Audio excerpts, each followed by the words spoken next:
If you think safety rules are a pain, try having an accident. Drive safely. A message from the Traffic Department of the Royal Grenada Police Force.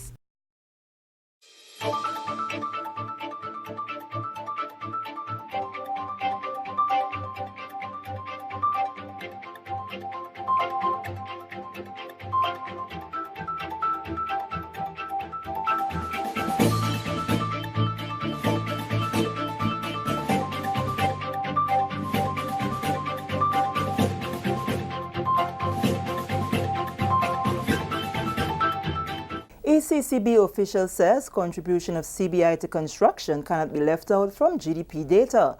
Details to this story and more in the National Report.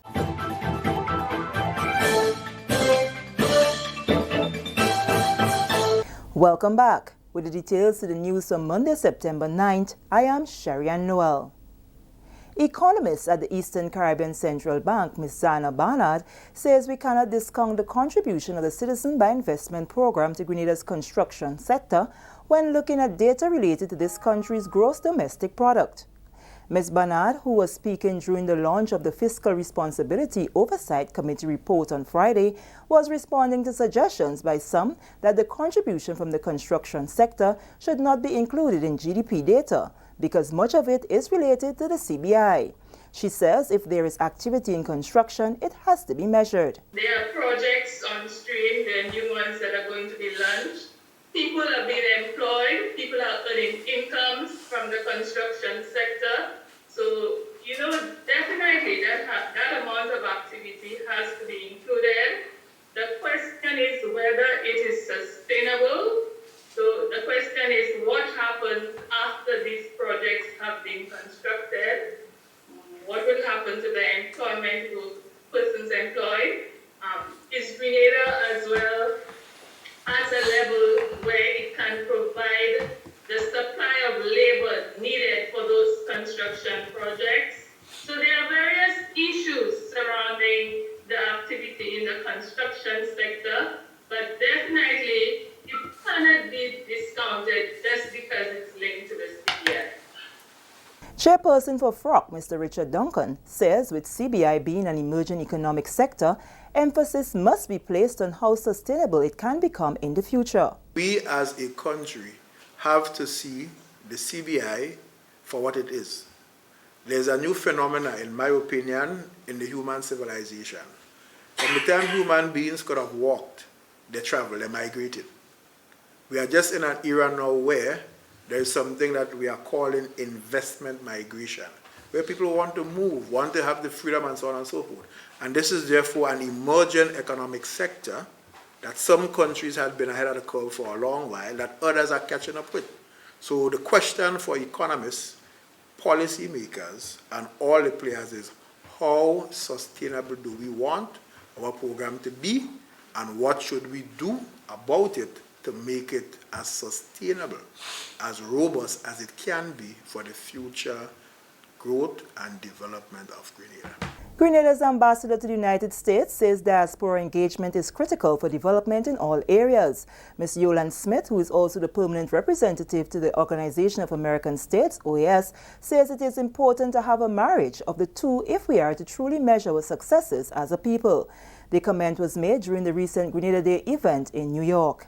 It is very important, and I think the government is taking that seriously because we have a wealth of information and resources here in the diaspora. But if it's not linked to the communities back home, then it's a wasted opportunity. So in September, both in New York and Washington, D.C., we're trying to see how best we can formalize that process so there is a diaspora engagement that is more meaningful and more structured.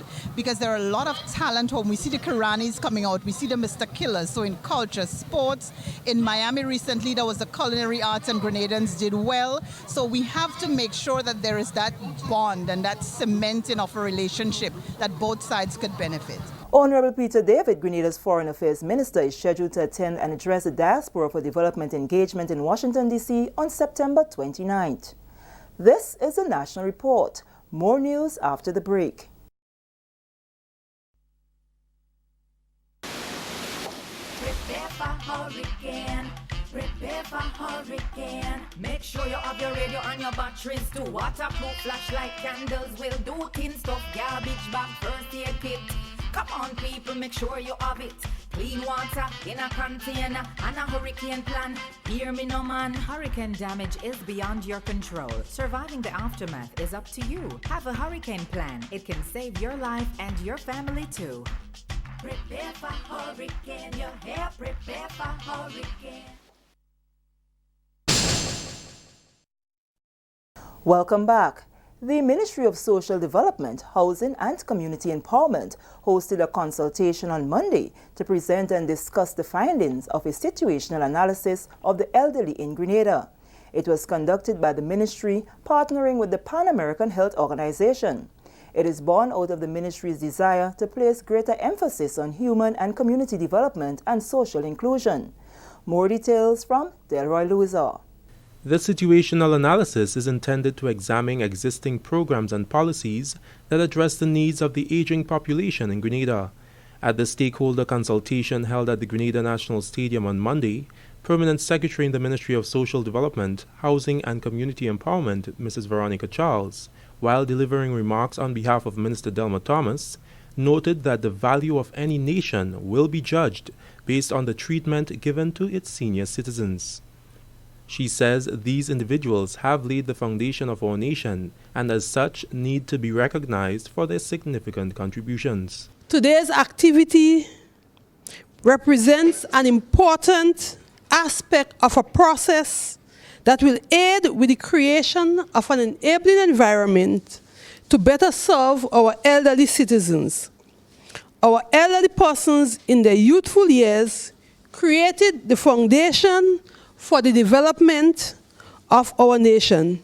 Therefore, we owe it to them to take care of their physical, mental, spiritual, social, and economic needs. The research began weeks ago, acquiring information through interviews and focus group discussions. The consultation was held to present and discuss the findings of the research. Consultant is Dr. Wendy Crawford Daniel. It's really a work in progress.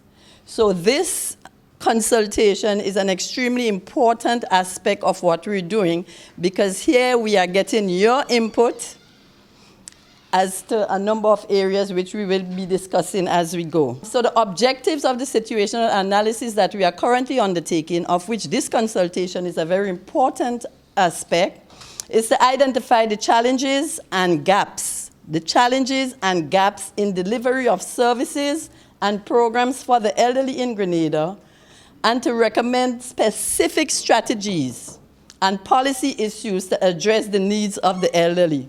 According to the Prominent Secretary, proactive measures are important in dealing with our aging population. It is better to equip ourselves and future generations with the tools to combat these challenges. Let us see the years ahead as an opportunity to adjust to the changes so as to move forward and to be prepared as a nation. Findings from the situational analysis will feed into the formulation of the aging policy and action plan, with actions intended to improve social and health outcomes. For the National Report, I'm Delroy Luzon. Enhancing the visitor experience in Grenada. That is the focus of a 4-day workshop being hosted by the Grenada Tourism Authority and the Aquila Center for Cruise Excellence. The workshop targets tour guides to boost their skills and knowledge. More than 65 countries has benefited from certification from Canada-based company Aquila Center for Cruise Excellence, which is the official partner for Florida Cruise Caribbean Association, FCCA. Claudine Paul, representing Aquila Center, spoke on the schedule for the participants from preparation to risk management. So we're going to go through 6 different areas, anywhere from understanding the cruise industry to understanding what it takes to be a real good tour guide, how to go above and beyond, how to find those moments to really engage with your guests and create magical moments for your guests. Also, we're going to be talking about how to prepare for the day, how to prepare so we can prevent things from happening. And then last, we're going to be talking about risk management, because that's so important. Sometimes things happen. How do we handle difficult situations? How do we respond to our guests? What do we do when we have difficult guests, right? We're going to take some time. It's going to be 4 days, 3 days of learning, 6 lessons, and then on the last day they're going to be doing a certification, which is going to be, first part will be the exam. The exam is 80 questions, and they need a pass mark of 70%. The second part will be a video portion, because writing an exam will only tell you so much. The video will actually tell you, what kind of tour guide is this, right? Is this a good tour guide? We're going to evaluate that. Nicoyan Roberts, nautical manager of GTA, who spoke on behalf of the Minister for Tourism and Civil Aviation, Honorable Clarice Modest-Cohen, says this is a stepping stone for the tourism industry in Grenada. This training, provided by the Grenada Tourism Authority and Aquila, could not come at a better time. Following historic growth in 2018, the destination's cruise arrival figures for the first half of 2019 are 1.33% ahead of last year. Indeed, we are grateful for this continued growth, and we all have our role to play in ensuring it continues. How can you play a role in making this happen? In this room, we are all ambassadors for this country. Therefore, we must provide a level of service that goes way beyond what is expected. CEO of the Grenada Tourism Authority, Patricia Ma, says the certification endorsed by the Florida Cruise Caribbean Association is important for tour guides in Grenada. 50% of the training fees are covered by the GTA. The IKEA Tour Guide Excellence Program, which you are now privy to, and the fortunate ones,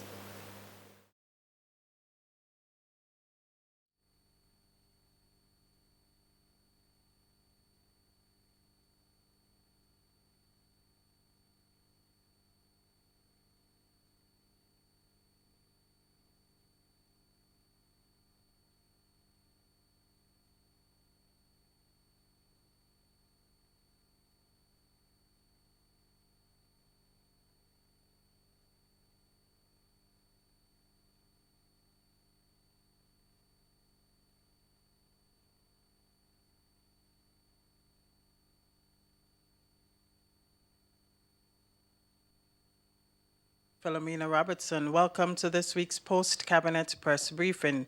To members of the media in the room, thank you for joining us this morning. To those of you who have joined us via radio, television, and social media, thank you so much for being part of government's effort to inform the general public of developments across government. This morning, I have with me 2 ministers, 2 female powerhouses in the government, Honorable Clarice Modest-Cohen, who is the Minister for Tourism and Civil Aviation, and Honorable Kendra Mathurin-Stewart, with responsibility for legal affairs, Carriacou, and PT Martinique affairs as well. Now, both ministers will be providing us with some updates this morning on their specific areas of responsibility, areas within their portfolio. I'll invite Minister Modest-Cohen to take the floor first. She has a number of developments to update us on, including Carriacou airlift, hotel room stock improvement, and small hotel improvement fund. Minister Modest-Cohen, the floor is yours.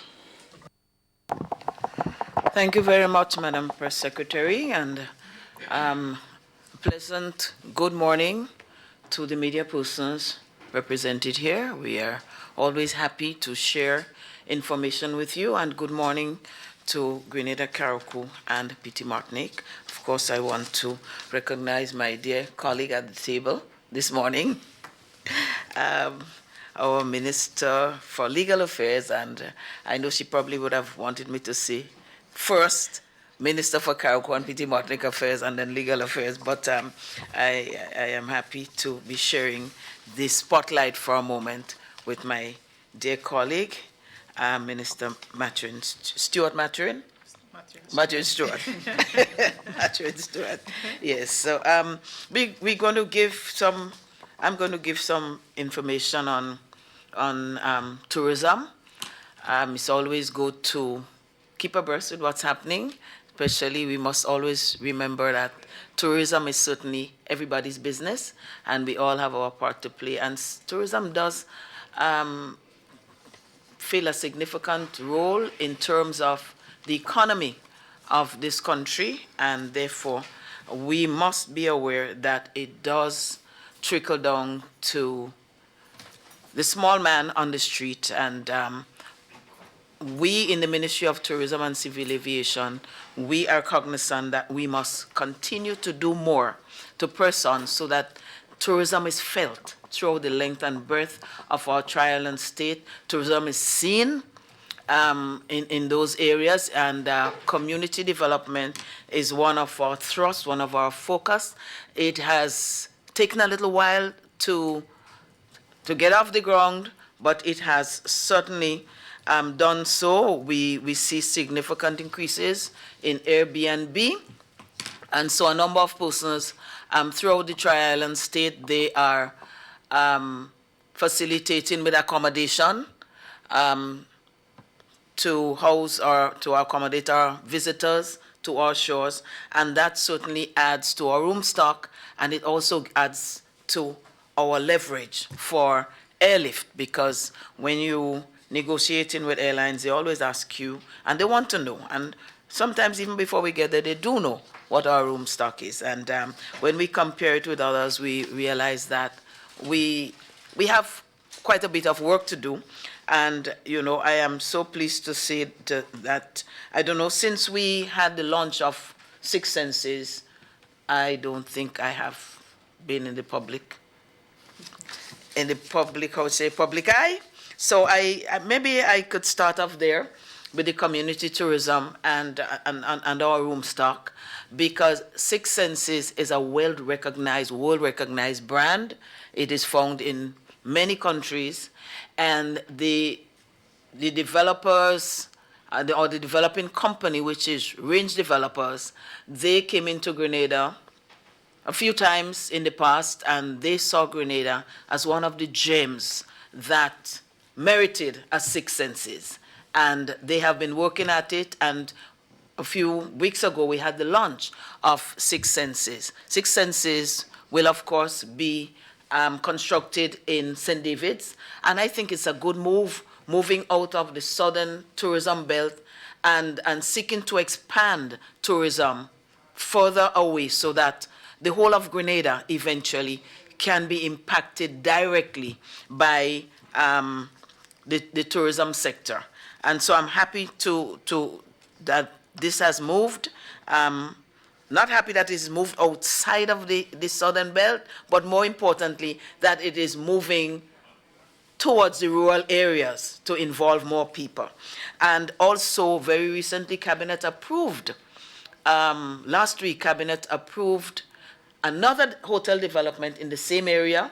The development company, Range Developers, they have already purchased. I don't know if the signing has been done, but they have already gone a significant ways in terms of acquiring privately owned lands in that area to build a second hotel.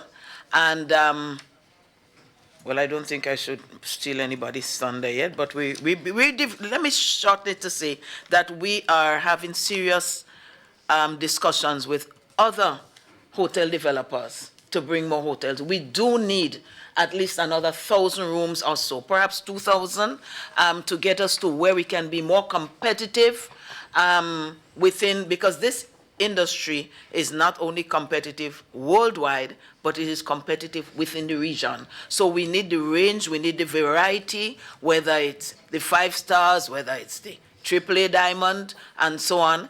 We need all of that, and we do need the Airbnb. So it gives different kind of investors, the local investors who would have the 1-bedroom facility that they can offer a visitor, as well as those who can give us 200 and 300 bedrooms. We know that the hotel that was previously Rex, which is being converted to a Royalton, they're fully on the way with construction, upgrade, and addition of rooms, and we have been promised that they'll be ready by December of 2019.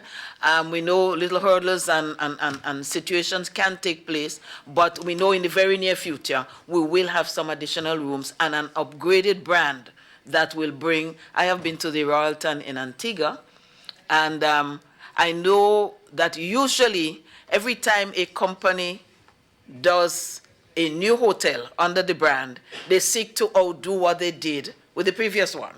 So even if we get a Royalton like what is in Antigua, it will be great for the industry. And if they do follow the established norm that you add something new, Grenada will be benefiting tremendously. Kimpton Kawana Bay Resort, that used to be originally Flamboyant, again is under construction. So we're looking good. These are good brands that are well known, and some people, they get attached to a brand. It's just like our parents still only talk about Breeze. Whatever soap powder you bring, it is still Breeze. So when you know a brand, you follow that brand and you go there. So branding is very important for us. It's important. All of the brands that I've mentioned are key ones, but I want us to stay grounded as well, that the community tourism, the Airbnb, and previously the Grenada Tourism Authority was only mandated to license accommodation that was 3 rooms and up. To facilitate Airbnb, Cabinet has approved the licensing from 1 room up, so that anybody who has accommodation can be licensed, can be on our list, can be eligible for whatever benefits they can get from the Grenada Tourism Authority, and that will augur well for community tourism. To support community tourism, we have engaged some of the best within the region to assist us, because you do not always have to reinvent the wheel. And we've been looking at some best practices, and we have engaged the Colombians who have offered us technical support. About 2 weeks ago, a team of 2 persons, high-level persons from Colombia, came to work with some interest groups in the tourism industry to share their experience in heritage. Those of you who are familiar with Cartagena, I don't know how to say it in English, actually. I always say it as Cartagena. But it is a province, an area in Colombia that is well recognized by UNESCO as a heritage city. And I mean, they have preserved their heritage structures to a science. They have utilized it to promote their tourism. And when they shared some of the things that they have and have done with that province or that area, we have a lot to learn. We have established our relationship now, and they have committed to assisting us to get there. We also established relationship with the Community Tourism Department of Jamaica. And we all know that Jamaica is one of the leading countries in tourism of this region. So we have aligned ourselves with some of the best. And they are due to come within the next few weeks. As a matter of fact, we have a high-powered delegation. My colleague minister has sent us the best. We have the director of community tourism coming, the person responsible for product development and community tourism, the manager. Community tourism manager is coming. An environmentalist. We must always remember that as much as we develop and want to modernize ourselves, that we must do it bearing in mind the importance of our environment and the importance of preserving our environment. The heritage representative. So the Colombians came to us about heritage. We're going to work with Jamaica to see how they use the heritage to, of course, preserve the history of the country in the first instance, but also use it to benefit the tourism industry. And we also linked up with Cuba. Anyone who knows anything about Cuba, you'll know they have all over the country, but especially an area called Old Havana, which has been declared a heritage site by UNESCO again, and UNESCO has worked with them to restore quite a lot of these buildings. But throughout the length and breadth of that country, they have used the heritage again for the development of the tourism industry. We've been in discussions for a long time. We have gotten a commitment from the government of Cuba They've given us a date, but we're seeking to postpone it a little bit because we realize that the dates set by the Jamaican team will clash. And so we want to give each team our undivided attention, so we're going to seek to push that back a little bit. So I will move now into training. We cannot bring people into our country, whether they come on cruise, whether they are stayover passengers, and not have attractions for them, transport for them, craft for them to sell. And therefore, we have to empower our people so that they are knowledgeable about our country. They are knowledgeable how to impart that knowledge that they have about Grenada in the best way to, so that it brings satisfaction to our visitors. So as we speak, there is a team called Aquila International. They're at the stadium now, and they are training some 40 persons as tour guides. So persons who do the tours in the town, persons who do tours in other areas. They come from various parts of the island because we want to see tourism really trickle down into all of our villages and our towns. And we're training people how to be tour guides. This is a company that is one of the best recognized. They were recommended, highly recommended by the FCCA, which is the cruise line, people in the cruise line industry. They have been here before. The training then was in a different area, but now we're training our tour guides. And our taxi people are also tour guides because when they take people around, they impart information. And so people from varying backgrounds are at that training, as I said, at this particular point in time. Now, I am fortunate to have on my left my Minister for Carriacou and Petit Martinique, the ministry, and the other portfolio I can't speak to, but this one I certainly can speak to. And I want to applaud the minister for the interest she has taken in seeing that we do what we need to do to keep these two sister islands abreast with the tourism industry. So that when we talk about a tri-island state, it is indeed a tri-island state that we have a holistic approach to. And we have heard that call. We've been there,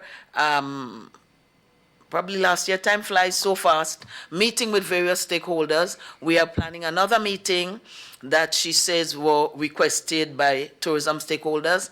And when the minister calls, we respond. We are seeking to meet with some of the hoteliers and other persons in the industry. From our previous visit, we were looking at product and attractions.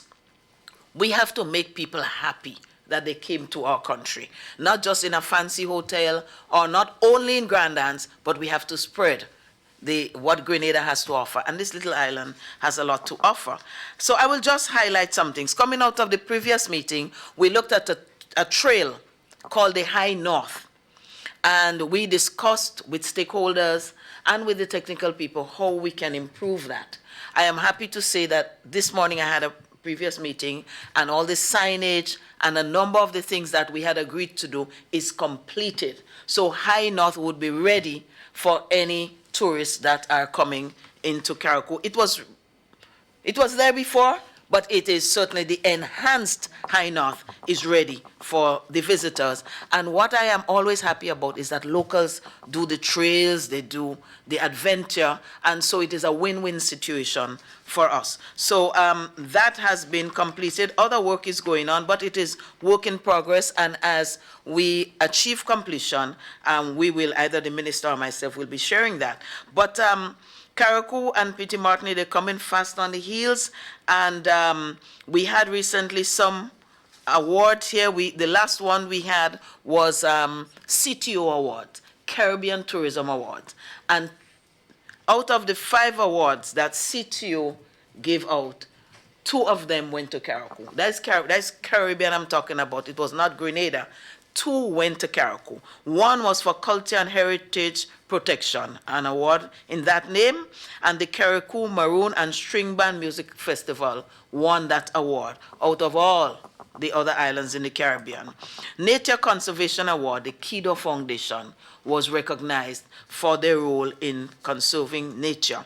And I just want to add that a third award was bestowed on another tourism entity. That one came to the mainland, and it was awarded to the True Blue Bay Resort. It was the highest award at that award ceremony, and it was the Caribbean Excellence in Sustainable Tourism. True Blue Bay Resort, the owners and the team, they have worked unceasingly to set standards that are environmentally friendly.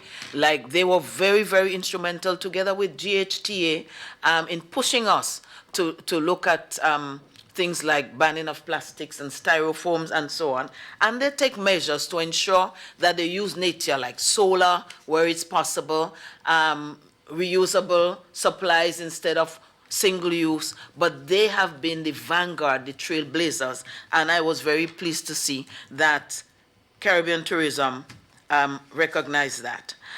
We are pushing on on the issue of airlift because we must bring people into Grenada. We are pushing on for more conversation with FCCA, which is the cruise industries. We are looking at some MOUs, but since we have not signed yet, you know, I just mentioned it to let you know that we are really working, and that when we do visit, when we do have meetings, that we're doing the nation's business. But I want to mention airlift between Carriacou and Petit Martinique. We have been having some,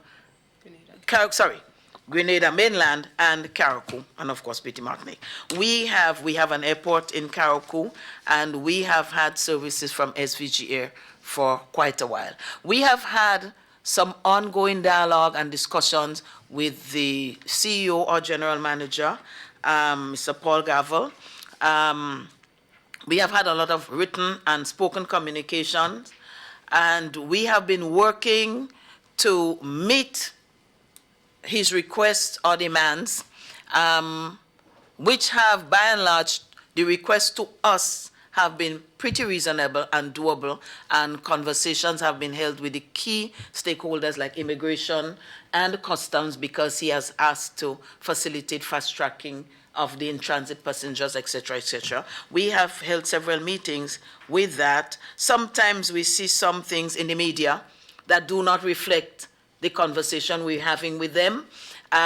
We prefer not to say anything on that. We rather deal with the truth, but we do know that we do have the paper trail and the communication that would substantiate that we have done the very best. My cabinet has mandated me to look at improvement in the flights, the airlift between mainland and Carriacou, and this is what we're doing. Any airline that comes to work in facilitating that must be approved by Eastern Caribbean Civil Aviation Authority, ECA, and therefore they have to face that and they have to meet the standards. If the airline doesn't, we can encourage them, we can assist wherever we can, but they must do that. And I know that SVGA, with new proposals they have made, they have approached ECA, but ECA is, while ECA is an oversight body, therefore we cannot seek to influence ECA because they are about safety, and we have to be satisfied that whatever they say are safety issues, that they must be recognized. I'm just flagging these things because these are some of the issues that are coming up as we deal with SVG Air, but I would rather not go into details about it. I just want to say that we have been working with them. I know people who want to travel from mainland, whether they live here or whether they are visitors, they are concerned. I know the people of Carriacou are concerned, and I've been saying, Minister, we are doing our best. I've been sharing those communications with her, but until you sign on the dotted line, I don't think it's appropriate to start talking about details because details might change. We have asked for a meeting. We have made 3 separate requests for meetings with SVGA, its management, to look at where we are, to show them how we have complied with what they have asked, and to seek clarity as to how they would like us to move forward. We have had another proposal for flight between Grenada and Carriacou, but we would like to deal with SVG Air because they have been there and we are cognizant of that, and we'd like to work with them to see where we are before we we're looking at the other proposal, but in order to give any approval or go ahead to any other entity, we must first decide what is happening. I think we still have a platform for dialogue and conversation, and we are therefore going to pursue that. So I think this, in a nutshell, is what it is. I will stop here to give my colleague sister all the opportunities she needs. I do have some stats in terms of visitors, but that can be left with you if we run out of time.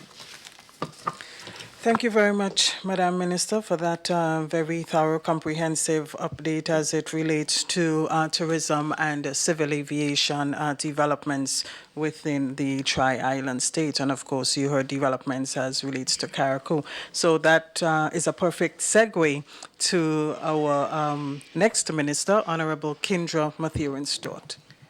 Thank you, Presec. A pleasant good morning.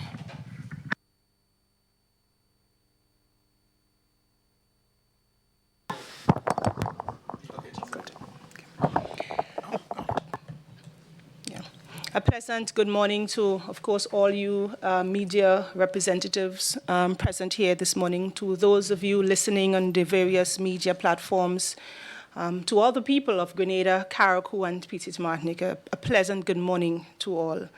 I will just like to start by briefly providing the general public with an update as to where we are in relation to our CLICO building, in our preparedness to house our four courts at that facility. About two weeks ago or so, myself, the president of the Grenada Bar Association, officials from the registry, and other members visited the CLICO building and met with the contractor in an effort to get a working idea of the space and the layout that we're talking about, and of course to gauge our readiness for use of that particular space. And during that site visit, some changes were proposed, some amendments were made to the initial layout and designs. Yesterday, again, along with myself and Minister Garwe, we met and we visited the site again and to get a further update as to where we are, bearing in mind the timeline that we are in fact working with. I must say that I am indeed very pleased and happy with the pace of progress that has been taking place at that particular space. One of the floor is almost complete, and I'm advised that about 80 to 85% of the work needed to be done there is almost complete.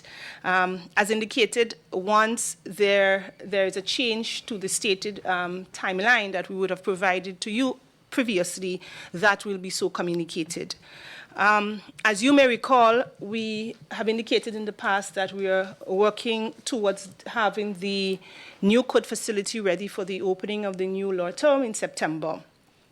Traditionally, this usually takes place in September at the end of the long court's vacation. So what happens is that there will be a special sitting to mark the formal opening of the new law term. And as I said, it usually takes place at the end of September after the court is on vacation. So presently, the court is on vacation. However, a decision was taken by the Eastern Caribbean Supreme Court to change the date of that special sitting to mark the official opening to a date in January now of every year, which would be, of course, after the close of the hurricane season. And this was due to the fact that the court felt that due to the intensity and the increased numbers of storms that usually affects the court's inability to plan and execute the opening ceremony and the activities in September, they have now moved that date on to January. So consequently, the next opening of the law term will therefore take place on the 13th of January 2020, and that will be done in Antigua and Barbuda. And it will continue on a rotational basis as per the usual. Of course, notwithstanding this change, we as a government, we remain resolute in our commitment to deliver a court facility within the time as previously announced. And I must add thus far that we are well on our way in doing so. Just to add that presently on island, we have one civil court, one civil judge, and one criminal judge. The second criminal judge, I'm advised, is expected to be on island today, and the second civil judge will be on island at the end of this week. And this is all in preparation to start the new term. Also, I must say that not only have we been concentrating on our high courts, but we've also paid some attention to our magistrates court throughout the length and breadth of Grenada, Carriacou, and Petite Martinique. And we have been able to carry out expansive and extensive repairs to some of our magistrates courts. We've made some minor repairs and adjustments, facelifts to many other courts throughout the state of Grenada, Carriacou, and Petite Martinique. And of course, this is in keeping with our mandate to ensure that our court plant, our infrastructure are of the standard. As you're aware, recently we've, it was in the public, the appointment of our Chief Magistrate, Tamara Gill, to act as a master of the Eastern Caribbean Supreme Court. And so I want to take this opportunity to congratulate her on that temporary appointment. Ms. Gill served as a magistrate for over 21 years and as the chief magistrate for over 10 years, who presided in the #1 Magistrates Courts in St. George's. This appointment was made by the Judicial and Legal Service Commission, and of course it is on a temporary basis to run from the 15th of September to the 21st of December 2019. The Judicial and Legal Services Commission has also appointed Magistrate Teddy St. Louis to act as Chief Magistrate in the interim, and he will be assigned to the St. George's #1 Magistrates Court. Magistrate Francine Foster was assigned to the who was assigned initially to the Traffic Court. She will now move on to the Northern and Western District. This includes the Magistrates Courts in Carriacou, St. Mark, and St. John. And we have Kina Maraz Victor that was appointed. Kina is a Crown Counsel in the Attorney General Chambers, and she was appointed to act as an additional magistrate in the Traffic Court in St. George's for that particular period. So I just want to take the opportunity to congratulate all the appointments, and of course we look forward to the continuation of due administration of justice at all levels. Of course, heading back home to wonderful Carriacou and Petite Martinique, you know, as a people, we have so much to be thankful for, and I couldn't avoid, you know, being amused of some of the great things that are happening in Carriacou and Petite Martinique, as alluded to by my dear colleague, minister, and friend. You know, I've always said that I'm one of the biggest advocates for and on behalf of the people of Carriacou and Petite Martinique, and I would make my dissent loud and clear should I be of the belief that Carriacou and Petite Martinique is not part of the holistic development of the entire state. And so today I am filled with pride as to some of the announcements and statements coming out from the Minister for Tourism. You know, long or gone are the days when the name Carriacou and Petite Martinique were barely mentioned, and today we're seeing awards. Caribbean awards are being awarded to entities in Carriacou and Petite Martinique, in particular the Carriacou and Maroon String Band Music Festival. It augurs and it says that we are doing something great now with our preservation of our culture and our heritage. It says that whatever that we are doing that is working, because we are getting international and regional recognition. And I want to use this opportunity to congratulate the entity, congratulate the committee, of course, on the wonderful staging of the Carriacou Maroon and String Band Festival 2019. And we look forward, of course, to a bumper festival next year, and of course to more awards in the future. Also, regionally, locally, we've also had some awards here that was given by our dear minister to two Carriacou entities. I think one in the field of food and beverage, and the other in one of I think was a tour guide, yes, was store. And so it means therefore that we are moving, we are doing what we're supposed to do. And I want to encourage everybody, especially our young people, that there is in fact a future in tourism. It creates a lot of opportunities, and of course that is where the jobs now are being created. So congratulations to all of you, and of course we look forward to hearing and receiving much more awards. I want to take this time to also speak a little bit on the seed payment to the elderly in Carriacou and Petite Martinique, what people commonly refer to as the old age pension. As you are aware, people under that program in mainland Grenada, which is a program that is spearheaded by the Ministry of Social Development, receive $300 monthly, while in Carriacou and Petite Martinique, people continue to receive $200. Now, as I've said before, I am one of the biggest advocates for Carriacou and Petite Martinique, and I would not sit by, whether it's cabinet or in parliament or elsewhere, and to not have Carriacou included in whatever is happening in mainland Grenada. But I must also say in the same breath that I strongly believe that things must be done properly, and things must be done in good order, especially when taxpayers' monies are being involved. And so it is no secret that Carriacou and Petite Martinique presented itself with some peculiar and unique challenges to the administering of this program. And some of these challenges would have existed at the time the adjustments were made to those in mainland Grenada. You know, for instance, we ought to be very frank. There were persons that were receiving that type of assistance that should not have been on the program. There are persons that really needed to be on the program and had to be placed on a waiting list, sometimes for months and sometimes for years. Now, we as a government thought that we could not ignore these challenges by compounding the problem by awarding the increase to everybody in Carriacou across the board, without, of course, considering the many persons that were on the waiting list. And as a result, persons on the program were subjected to assessments, reassessment in some cases, by independent personnel from the Ministry of Social Development. Background checks were made in some cases to test the veracity of some of the information that was provided during the assessment stages. And naturally, this process took some time to complete.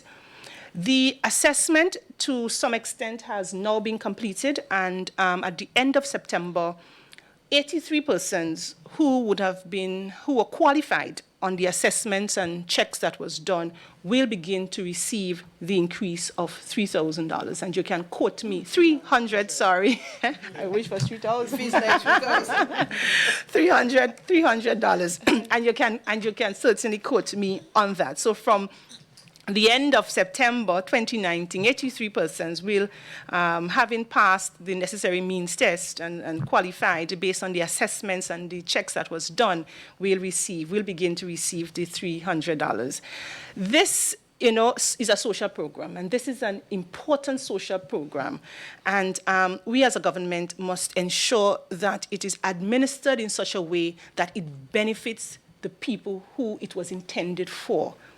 If we don't do that, it means, therefore, that we will not be fulfilling our mandate as a government to serve the people that are entrusted, some of the people that are entrusted in our care. So it took some time to get it right, but as I said before, I believe in getting things right and doing things right, and I am confident that we are now at a place, we are at the platform where we can proceed to ensure that all vulnerable persons, all persons who so fit the required criteria would be given that necessary assistance.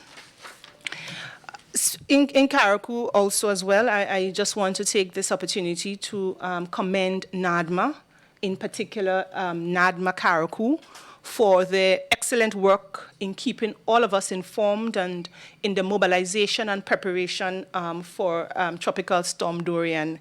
We are so very grateful to have been spared the wrath of that monster. As you're aware, Carriacou and Petite Martinique were fully activated, shelters, centers were activated, and various persons reported to some of those centers in preparation for the storm. the people of Carriacou and Petit Martinique took that storm or the threat posed by that storm quite seriously. And so I really want to commend NADMA Carriacou for all the work that they have done, not just in preparation for this particular storm, for that particular storm, but they have been preparing throughout the year in preparation for natural disasters generally. We are still in the hurricane season. As a matter of fact, the Atlantic is very busy, is very active. So we must remain prepared at all time, not because we would have been spared by Dorian. It means, therefore, that we now have to let down all our guards. It means, therefore, that we have to increase it a little bit more. We have to continue to be prepared because we never know when that one will strike us. Already would have commended, of course, some of our awardees again, and I'm happy to be in this chair and to be able to continue to represent, of course, the people of Carriacou and Petit Martinique. As you would have heard from Minister Cowing Modest, as it relates to the SVG air situation, it's a situation that, of course, is on the minds of most of us, and we are happy that negotiations are continuing and that very soon we should see some sort of resolve to that particular situation. So I'll stop here, and of course we'll entertain some questions at this time. Thank you very much, Minister Mathurin Stewart. There you've had it, updates from both ministers, Honorable Clarice Modeste Cohen and Honorable Kendra Mathurin Stewart, on their various areas of responsibility.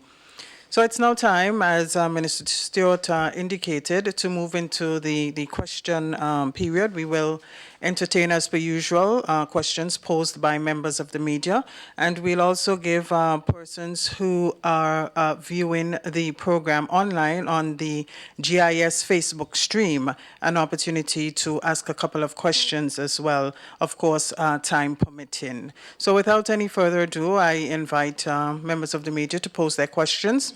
As per usual, please identify yourself and your media house before you present your question.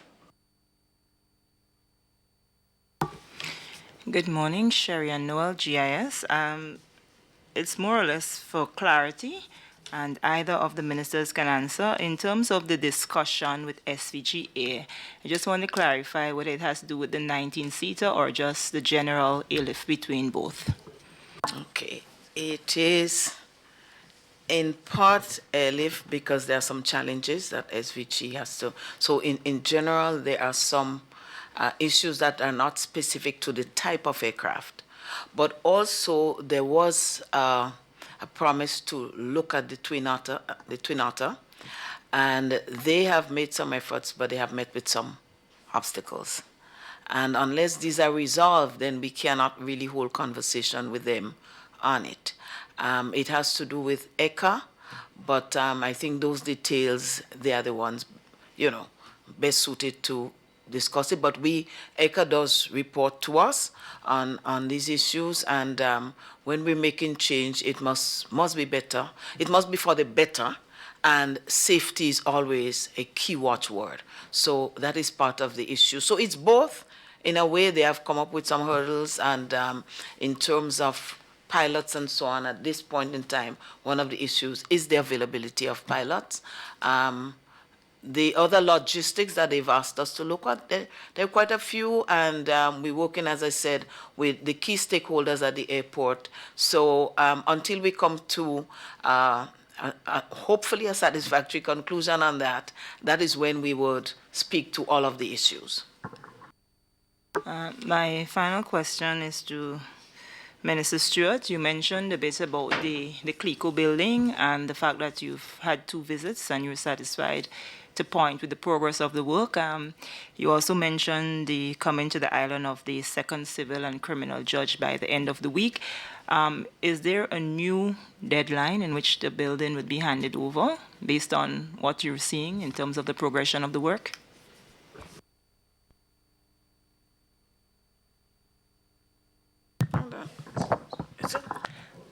As indicated, I've not been advised of a change in the deadline. It still remains the 21st of September. And should there be a change, probably later on this week or next week, the same will be communicated to the members of the bar, the stakeholders and, of course, members of the media. The civil and criminal judge is coming from where? I am not sure where they're coming from, but they are judges that was appointed by the Eastern Caribbean Supreme Court.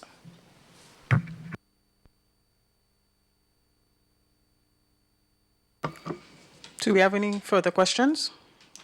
Madam.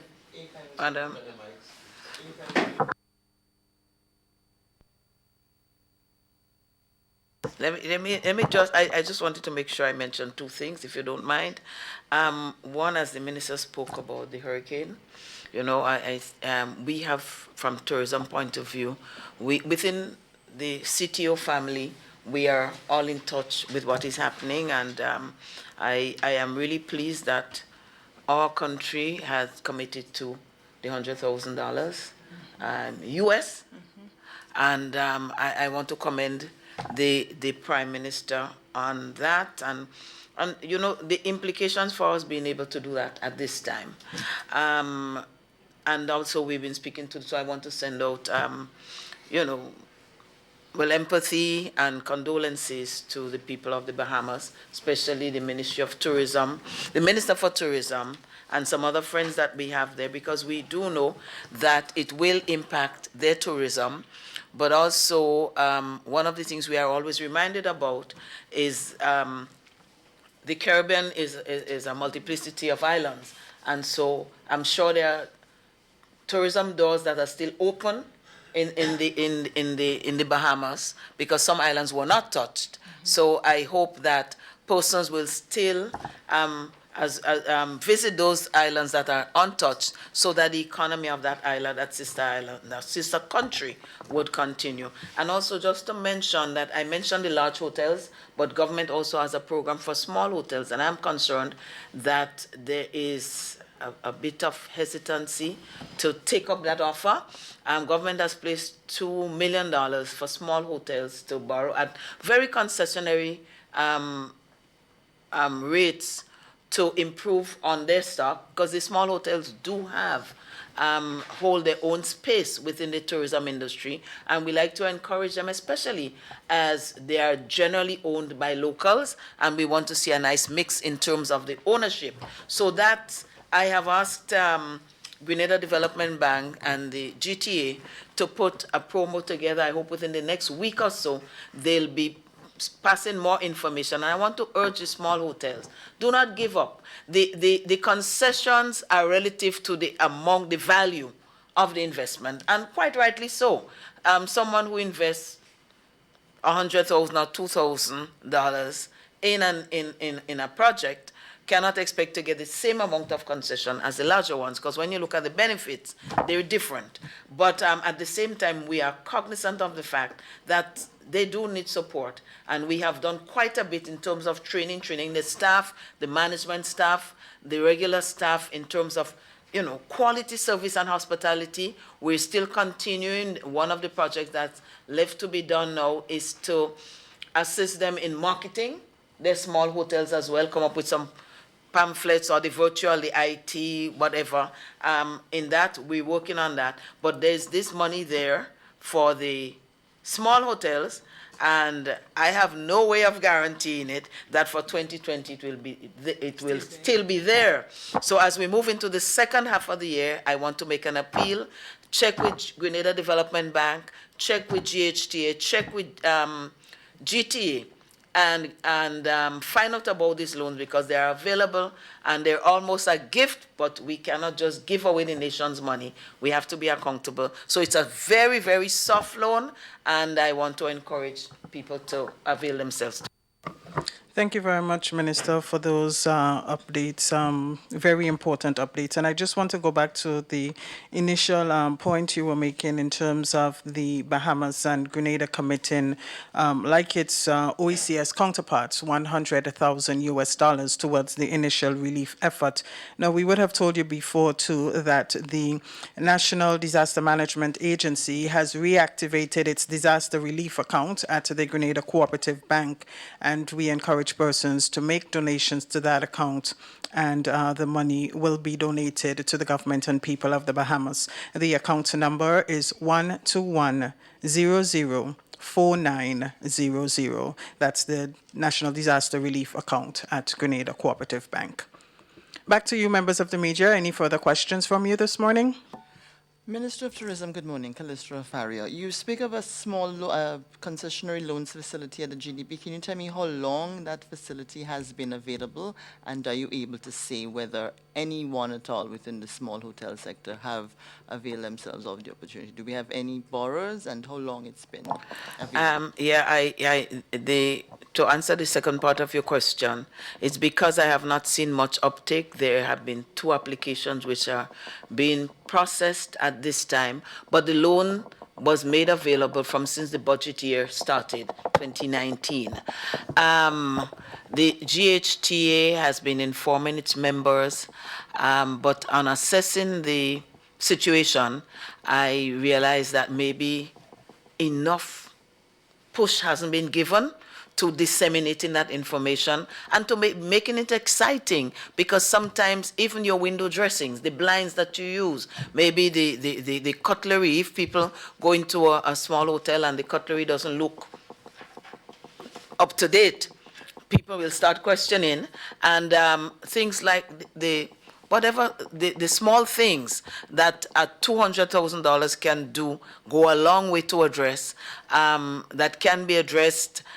There I've been told that there are concessions, the normal concessions on the purchase of these things do apply, so they'll be getting, in addition to $200,000, they'll be getting a reduction in terms of the actual cost of the materials. So it's a good question. It's been there for that long. I don't think we've made it public enough. It was channeled through the GHTA, but I think it's time that we do a mass drive to persons in the tri-island state to ensure that there is update, because we have been to some. They look quite nice. Many of them are quaintly nice, but some of them could do with a little splash of something new. Do you think this awareness, yes, but certainly the GTA corresponds very well with its members and lets them know what's going on there. I've never really picked up an issue there. So that aside, do you think that the traumatic experience of our small hoteliers over the years, the struggles that they've had to go through, the battle they've had, you spoke of concessions, the battles they've had with government over the fact that they feel that they are treated less than larger investors, larger hoteliers. You've given an explanation as to why that is, but from where they sit, most small hoteliers feel like government is not giving them a fair shake. And what I've picked up is that they feel like they can't depend on government. They would invest, but the backup that's required for their rooms to be filled is not there. And do you believe that maybe the lack of interest in investing and getting into further debt by our small hoteliers might be a lack of disillusionment, a lack of faith in the system? It's difficult for me to speak from their point of view in terms of that.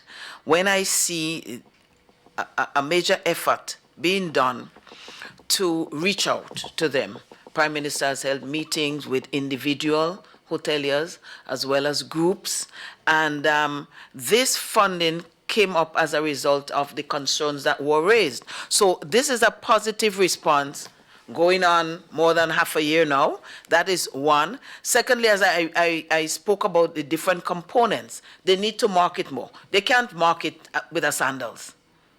Or even Sir Royston Hopkins, who jumps on a plane and goes out and markets himself. And so being aware of that, we decided to get some experts to put something together, and we have, when I say we, I mean GTA was the body dealing with it, but they have selected an entity that will do marketing, so that when GTA puts things on its website, whatever has been put together regarding small hotels, but they have to meet with the standards, of course, that will be marketed on GTA's website. We will do pamphlets and so on that we can put so that passers-by, when we have meetings, when we go to meetings, we have a booth. And what we do is we market Grenada as a whole, but we have taken a decision to market some of the accommodations that cannot market themselves. So, and that is a significant cost that we're taking off their back. And so we do that. We as I said, we used to market the Grandans Beach, or Grande Tang, etc. I always took some Juve chocolate with me, and then I started crying that I have to buy it myself to market Juve. So now they have agreed to give me some, and a few of the businesses do. But whatever good products we have, we came up with a rum tour. We know the acclaim that our rum factory in St. Patrick's. I'm not a rum drinker, so I'm a little. River and Twine, acclaim. It has received acclaim in part because it has maintained the historic way in which the rum was prepared. But everybody says it's a great rum, so I hope nobody gets offended. But these are the things we talk about, because some people, the reality is some people do like rum, and so we paid for a packaging, so that we can package different tours, and it's paying off in the tourism industry. So maybe I could understand a person being dissatisfied that a bigger hotel, you're not getting the same, but we have to be realistic too. When government supports investment, they look at a number of things, and sometimes you have to look at the business of it rather than who is who and what is what. You look at the business. So employment is a big thing with us, and that is why we have managed to bring our employment figures down, because we focus on that. It is a priority for us. So we look at the number of persons. You look at the quality of the hotel. A five-star hotel will employ more people per square foot or per room than a three-star hotel. That is just the reality. Because when you promote five-star and you promote a diamond like Sir Royston does, or AAA, you better ensure that the quality of the service and the frequency of the service, somebody gets up 1 o'clock in the morning and they want somebody, it's there. So this is a consideration, and it's a dispassionate business decision that government has to take. So what we're doing, we're packaging them, and maybe there's some reluctance because there's some level of dissatisfaction, I will not doubt, but I think the decisions that government has taken in terms of concession, I can't fault it, because it has benefited the individual as well as the overall economic impact. So what we are committed, the thing is, if people do not take up what we're offering now, we cannot look for and maybe have 4 or 5 million for the next budget. But if we see an avid desire to take it up, then we can make a case with the Minister for Finance and his team and say, look, people have taken it up. We've gone to X hotel. There's a great improvement. We've gone there. And once we can demonstrate that. So if there's the feeling of being marginalized, I want to, and I'm happy for the question you've raised, I want to say to the small hotels, we have reached out to you. We have put our money where our mouth is really, and it is there for you. Take it up, and let us look at what more can be done when we see what you have done with little. So if I see Pastor Garway there, we call him Pastor Garway, and he knows the story, the religious story about the talents. So if you use it, you will get more. So I take your point. I guess some of them do feel disadvantaged, but we are making an effort. And the Ministry of Tourism has really lobbied for it. So I am begging that people do take it up so that we can lobby for more, and maybe we can shorten the gap a little bit more between the larger hotels and the smaller, but we're making an effort. Thank you very much, Minister Modest Cohen. I have 2 questions from online, and they're both directed to you, Honorable Kendra Matthew Stewart. The first is the business community in Carriacou. They've been calling for a meeting to discuss economic activity in the town of Hillsborough, so they're looking for an update. Do we have a date in mind yet? No, we don't. We do not have a date as yet. As you would recall, that I've invited Minister of Tourism to be part of that discussion and that meeting as well. And we are both working on the availability of or to make our schedule available so that we can have that face-to-face meeting with the business community in Hillsborough. Okay. But just from the meeting I came, I've asked them to look at next week. So they're looking at the logistics for that, but we're trying to do it in the shortest possible time. But I think Minister has forgotten to say that she's lobbying already for certain things to happen. So by the time the meeting does come about, I'm sure you'll have some answers. Yes. And there's one other question from online, Minister Stewart, also for you. Do you have a starting date for all of the appointments, the acting appointments in the magistrates court system? Okay, all appointments takes effect from the 11th of September, 2019. Okay, thank you very much. I hope our online viewers are satisfied with the responses to their questions. It is just about 2 minutes after 10, but we'll take a couple more questions from members of the media. I see GBN, you have not had an opportunity yet. Would you like to go ahead and ask a question? Good morning, Head Table. My question, Minister Mathurin Stewart, my question is particularly the civil and criminal judge. Can you give us names and nationality, please? No, I'm not yet in a position to do that, but I know that all the 4 judges will be here by the end of this week.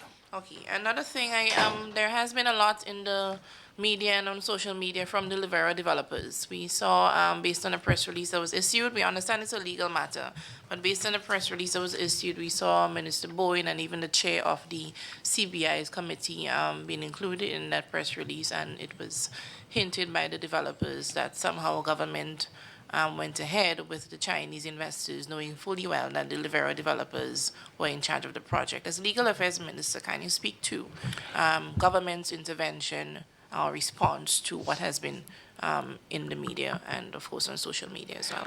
So not only that matter is a legal matter, but it's also a matter that involves 2 private companies. And as such, government is not involved in that matter and will not be involved in it.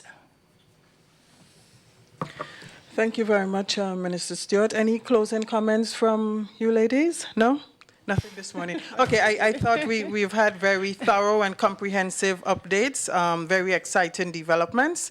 And thank you, members of the media, for being here. And I look forward to very objective and accurate reporting going forward.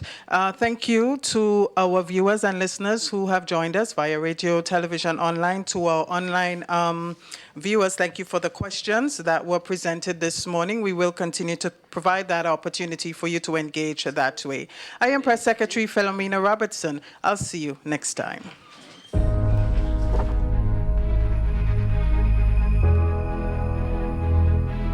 It's coming, the new family of EC polymer notes. What is different about these notes? The feel. Polymer notes are made from a thin plastic film, which makes the notes feel smoother than the paper notes. The orientation. The notes have a portrait orientation. You will read the notes from top to bottom instead of left to right as you do with the paper notes. Unique tactile feature. The front of each note has raised bumps at the top left-hand corner. These bumps form shapes that are familiar to you. Holographic foil strip. This feature is on the $20, $50, and $100. When you tilt the notes, the images and colors in this section will change. New image on the $50. The back of the $50 bears the image of former governor of the ECCB, the late Honorable Sir K. Dwight Venner. New signature. All the notes bear the signature of the current governor, Timothy N.J. Antoine. EC polymer notes. Cleaner, safer, stronger.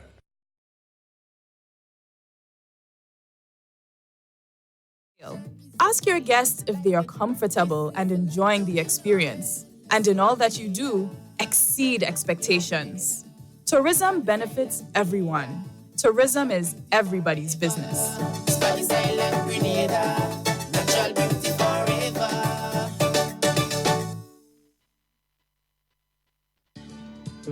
The Grenada government will keep all of its commitment to all of the workers, and it is committed to doing so in a fair and responsible manner.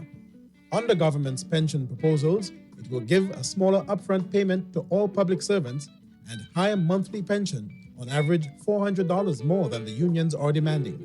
In the end, workers get all their money, but government's proposal ensures that all the other many commitments to all other citizens are met. We can only build strong communities when we look out for each other. The true Grenadian spirit is always reasonable and fair. Stay up to date with all that's happening with the new national party, NNP. Send us a message via text or WhatsApp on 405-8683 with your name, email, and constituency. Stay in the know with NNP. Get updated.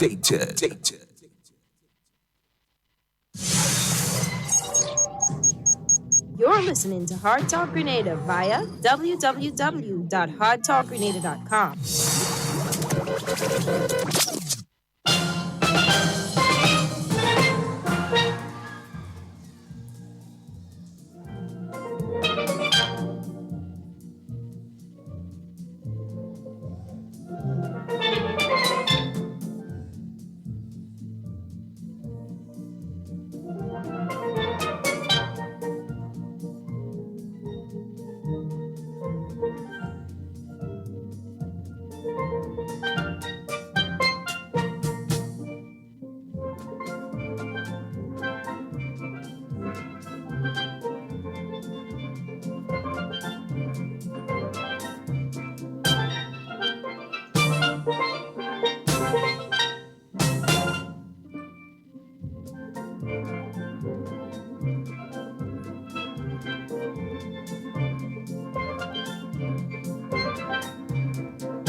Yes, good morning to Grenada, Carriacou, and Martinique. Once again, it is time for Hard Talk. My name is Sheldon Scott. I'm Devon Romain. And this is Hard Talk. We're coming to you live, via 89.5 CRFM.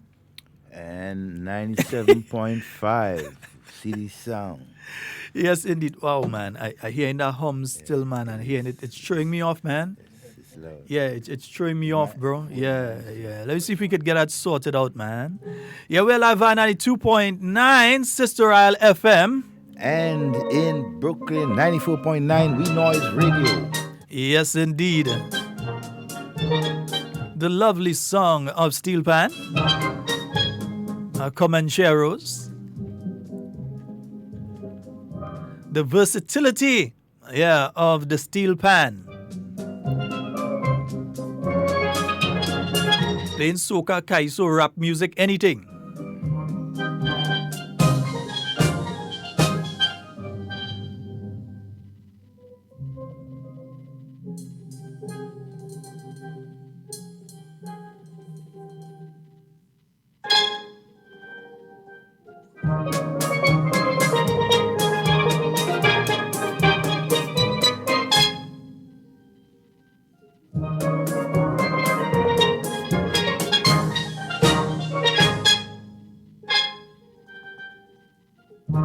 Yes, folks, so you have a comprehensive report there from both ministers this morning. The Honorable Clarice Modest Cohen, and she was able to give a comprehensive report on the tourism industry in Grenada. Lots of good news coming out from tourism. And yeah, remember, we're on the cusp of the next cruise ship season that's coming up just now. Yeah, it starts in about a little under a month. Yeah, a lot of people don't start to sharpen the knife there, you know, man. Yeah, they want the cut. So they start to sharpen the knife and so on. So the taxi men start to get themselves ready, recuperate from the carnival season, which is also a busy season for them. So they recuperate from the carnival season. Yeah, they organize themselves for the back to school and so on right now. And then the main season for them, the cruise ship season, is about to begin next month. Yeah. And you know, if we if we look sharp and so on, you might end up with a cruise ship. You know, sometimes they'll just decide what we come in day. Yeah, and they come earlier, you know, yeah. But next month, I haven't seen the listing come out yet of the ships that I expected. But we usually get that and we let folks know this ship is expected and that ship is expected and so on. Yeah. Also seeing some positive increases when it comes to the yachting sector. Some serious positive increases there. Devon, I don't know if you've been along the Karani James Boulevard lately and you've seen the additional docking areas that are being constructed in two locations. One, all filled. But there are two sets. There one being done by the yacht club, the Grenada Yacht Club. Every one of them, even those that just completed, already spoken for before they even completed. Yeah? And then over on the Port Louis Marina. Yeah. And especially a set of ships was running down when they had Dorian going up, they was running down. So but it all goes to show that the insurance companies were correct in their assessment that Grenada is a fairly safe port. It's not that Grenada is never struck or cannot be struck by hurricanes, but it is a much safer destination for them to leave their yachts, leave their ships, rather than in the Northern Caribbean.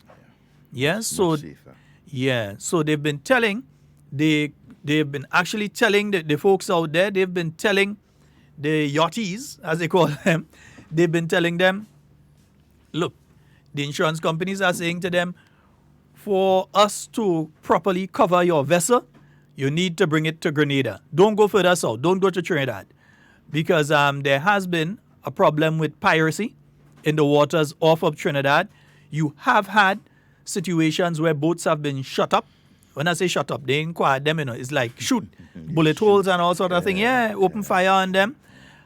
Boats have been boarded by quote-unquote Spanish-speaking individuals, armed to the teeth and robbed, and also by Trinidadians themselves. You had 7 fishermen that went missing only recently, and it wasn't done by any Spanish-speaking guys. It was done by Trinidadians.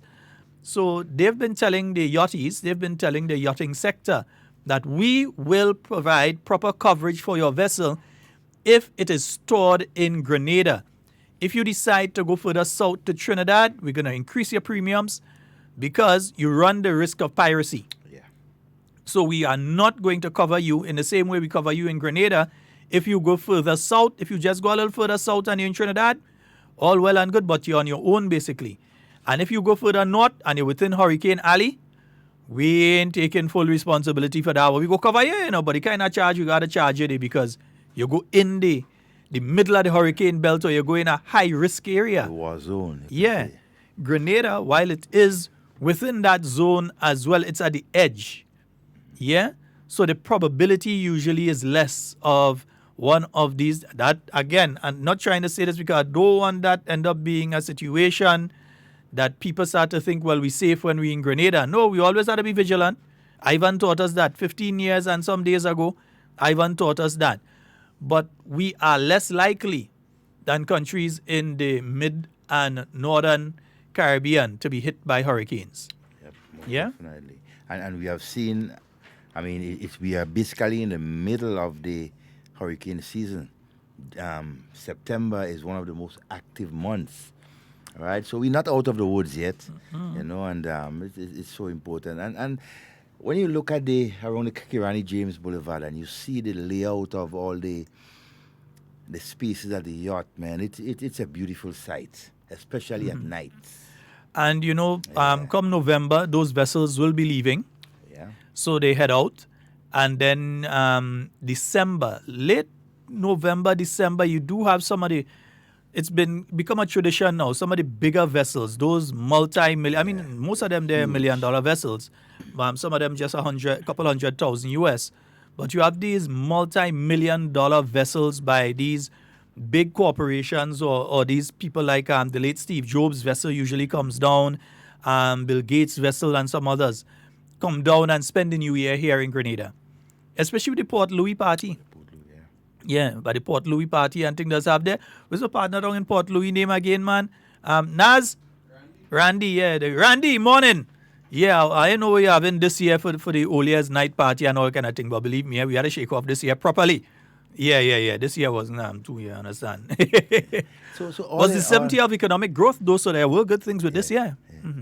So all in all, Sheldon, what we have seen over the last 2 years is a spike within the tourist industry, right? Both because of the marketing and the outreach that the Grenada government has been making out there, encouraging people. I continue to say that the change in approach of how we market the island of Grenada, when the new National Party came into office in 2013 and we had Honorable Alexandra Otway Noel as the Minister of Tourism and the new approach that she took to marketing Grenada, I think that has a lot to do. And the continued work by other ministers.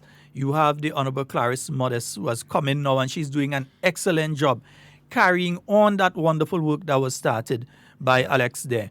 And it has been to the benefit of the Grenadian people. So while you see the increases in the yachting sector, and you understand that's because of the natural phenomena and man-made phenomena, so that the natural phenomena being the hurricanes of increasing strength that are passing through the Caribbean, and every now and again you hear St. Lucia on alert and Dominica on alert, and if you have a yacht down there worth $3 and $4 million, you're starting to cry because you're wondering what's going on. So the natural phenomena that passes through those areas, and then the man-made phenomena like what's going on down Trinidad way, the waters between Grenada, Trinidad, off Tobago, and so on, where you have all this sort of Wild West sort of behavior taking place at times. It seems to have cooled down for a while now on some of the forums that the various cruisers throughout the Caribbean use, and it seems to have calmed down a bit. But the insurance companies ain't taking no chance with that. They tell them straight. They ain't say go St. Vincent, no. They say go Grenada. Put your boat in Grenada. If you have no space, tell them build more. And that's what happened in Port Louis. They didn't have space, they tell them build more. The yacht club didn't have space, they tell them build more. And before the yacht club could finish build, they was ready already. Their boats and them was down here. Even if you look out in the waters outside of Pandy Beach, you realize you see a number of vessels out there as well. 50 or more. Yeah, quite a few vessels in the waters outside of Pandy Beach and so on. So believe me, it is important. It's important for us to continue to let the public know about these things. Because some of us may saying, okay, so the vessels come and they park up here. No, it's not just that. If they have to do any change at the decking and so on, there are many Grenadians, and I'm not just speaking about young Grenadians, they have all ages. Many Grenadians who do that work, carpentry work on the vessels themselves. Whether it's in St. David, whether it's in True Blue, and so on. I don't think they do much in the Lagoon Road. I don't think they do repair work as such there. But more like True Blue and Grenada Marine and St. David and so on. They do a lot of the repair work and maintenance on these vessels. And where again, Naz? And in Carriacou. Yes. They do a lot of the maintenance on these vessels. Painting them over. Yeah? Refurbishing the inside. Like refurbishing the inside, painting and doing the upholstery and so on the inside of the vessels. The sails for those sail vessels. The sails, you have Johnny Sails and Canvas and so. Operating Johnny Sails and Canvas operating, boy, you really has, Naz? Yeah, boy, I can't even count. It's long before I was ever here. So he's been there a lot of years, and other people offering similar services. But that's not it alone. I mean, and that you're already speaking hundreds of thousands of dollars into the Grenadian economy with just what I've spoken about there. But outside of that, the provisioning of these vessels when they're leaving in November and in December and January, February, the provisioning of these vessels when they go over to Foodland or they go down to independence agencies or they head across to Andal and Associates or Bryden and Miners, and they provision these vessels. They buy all their food and drink and so on. And plus the intake of water, fresh water that they have to take in. Because you're out on the sea, you need water. You need water to bathe, you need water to drink, and you need water to cook. So they have to buy that water, it's not free. They have to buy that water here. And then outside of that as well, we also have the fuel. And when you're speaking fuel, a couple $1 million worth of fuel every year. Couple $1 million worth of fuel is being sold to these vessels every year. Imagine, Sheldon, one of these multi-million-dollar yachts could hold up to $50,000 to $100,000 worth of easy of diesel. And a small one might take a 30-something thousand easy. Sometimes you have 3-4 trucks pack up waiting to just load one boat, Well, yeah, one of the bigger vessels, I know it took a couple of days to full that one, because the trucks at a certain time. Yep. They come, they offload, they go back, and it took a couple of days to full that one. And especially if they're going to make the Atlantic crossing, if they're going to go across the Atlantic and so on, then you're speaking a lot of fuel.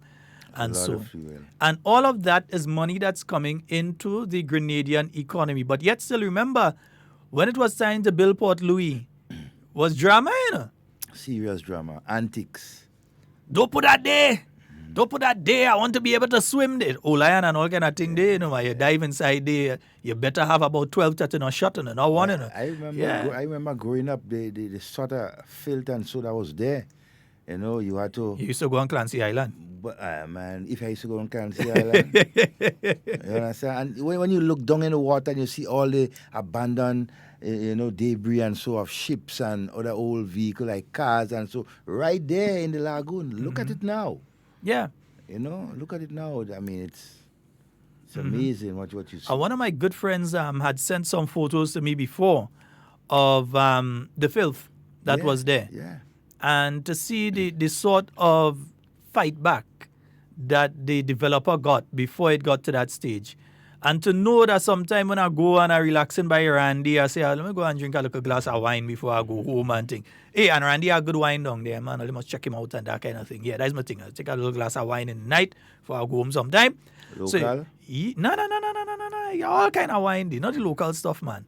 But you go down there and you get a nice little wine, or you decide you're getting a pizza or something down there. And when you go down there, the same set of people who was fighting against Mr. De Savary when he was going and develop it, they had the whole family sit down there. Almost every week eating lunch and drinking and so. But Devon, nearly every single week I go down there. And no, I don't go every week. But every time I go down there, yes, Depot, the man, that was it. So it was a mangrove. Yeah, it was a mangrove filled with old vehicles and old boats and everything like that. Yeah. Not trees. But it was the mang. It was the mang. That was the name for it. So when you go down there, no, the same people who used to fight against Mr. De Savary, and they had protests. Mm-hmm. They had protests. They had their placards. They had television programs. They had radio programs. They had writing into the newspaper. They wrote to all the environmental organizations around the world. And at that time, the internet was there, but not as widespread as it is right now.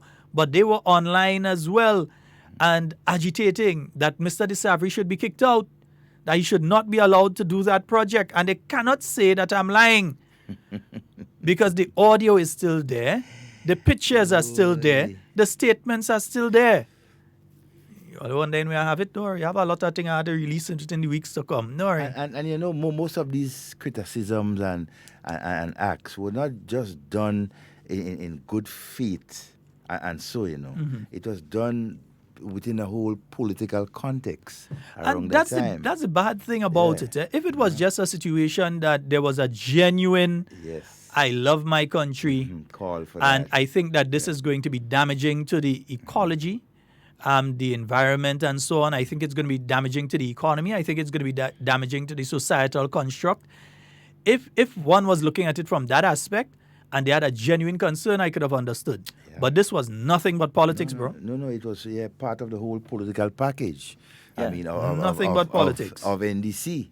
And who better would have known being part of them at that point in time, you know? So yeah, but it was not, in my view, it was not genuine. And look at the response, look at the results of it right now, the economic spin-off, all right, that is realized because of the whole change in scenery right around the Mang, Kirani James Boulevard, you understand? So but it's even increased the business significantly to places like Brighton and Miners. Yeah, it's increased the amount of business of Foodland. Now you see the Black Mermaid. They've come and they've set up right next to Gleen's Garage there. And say good morning to the Gleen's Garage staff, man. Good morning, staff at Gleen's Garage, everybody. Tut mun bagay. Yeah? And so you have the Black Mermaid bar that has set up there. They get significant business out of that as well. You have 3 gas stations right around that small vicinity right there. So they do good business and that sort of thing. So it has helped the local economy in that area. It has helped the local economy in that area. From time to time, you see people passing by this little bar right next to the tire shop there. Oh God, I forget the Rasta guy name. Well, he ain't Rasta again, he could hear. So next to Patterson there. You see some of the other folks liming there and so on. You're passing in the night, you see them hanging out there. They're looking for a place to hang out and so. Patrick's local home style cooking. They have breakfast, everything, so they have it nice. Talking about business, and right around that area, you know that tire shop, Patterson's, is one of the oldest business on that strip right there. I would not doubt that because I have always known it there. And I'm talking I've always known it there. Since I was a little boy.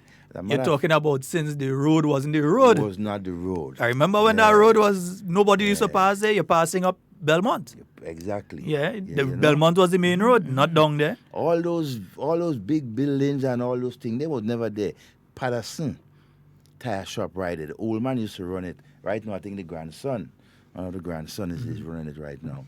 You know, so that's one of the oldest buildings there. So you can see the evolving of that area from 30, 40 years ago till now.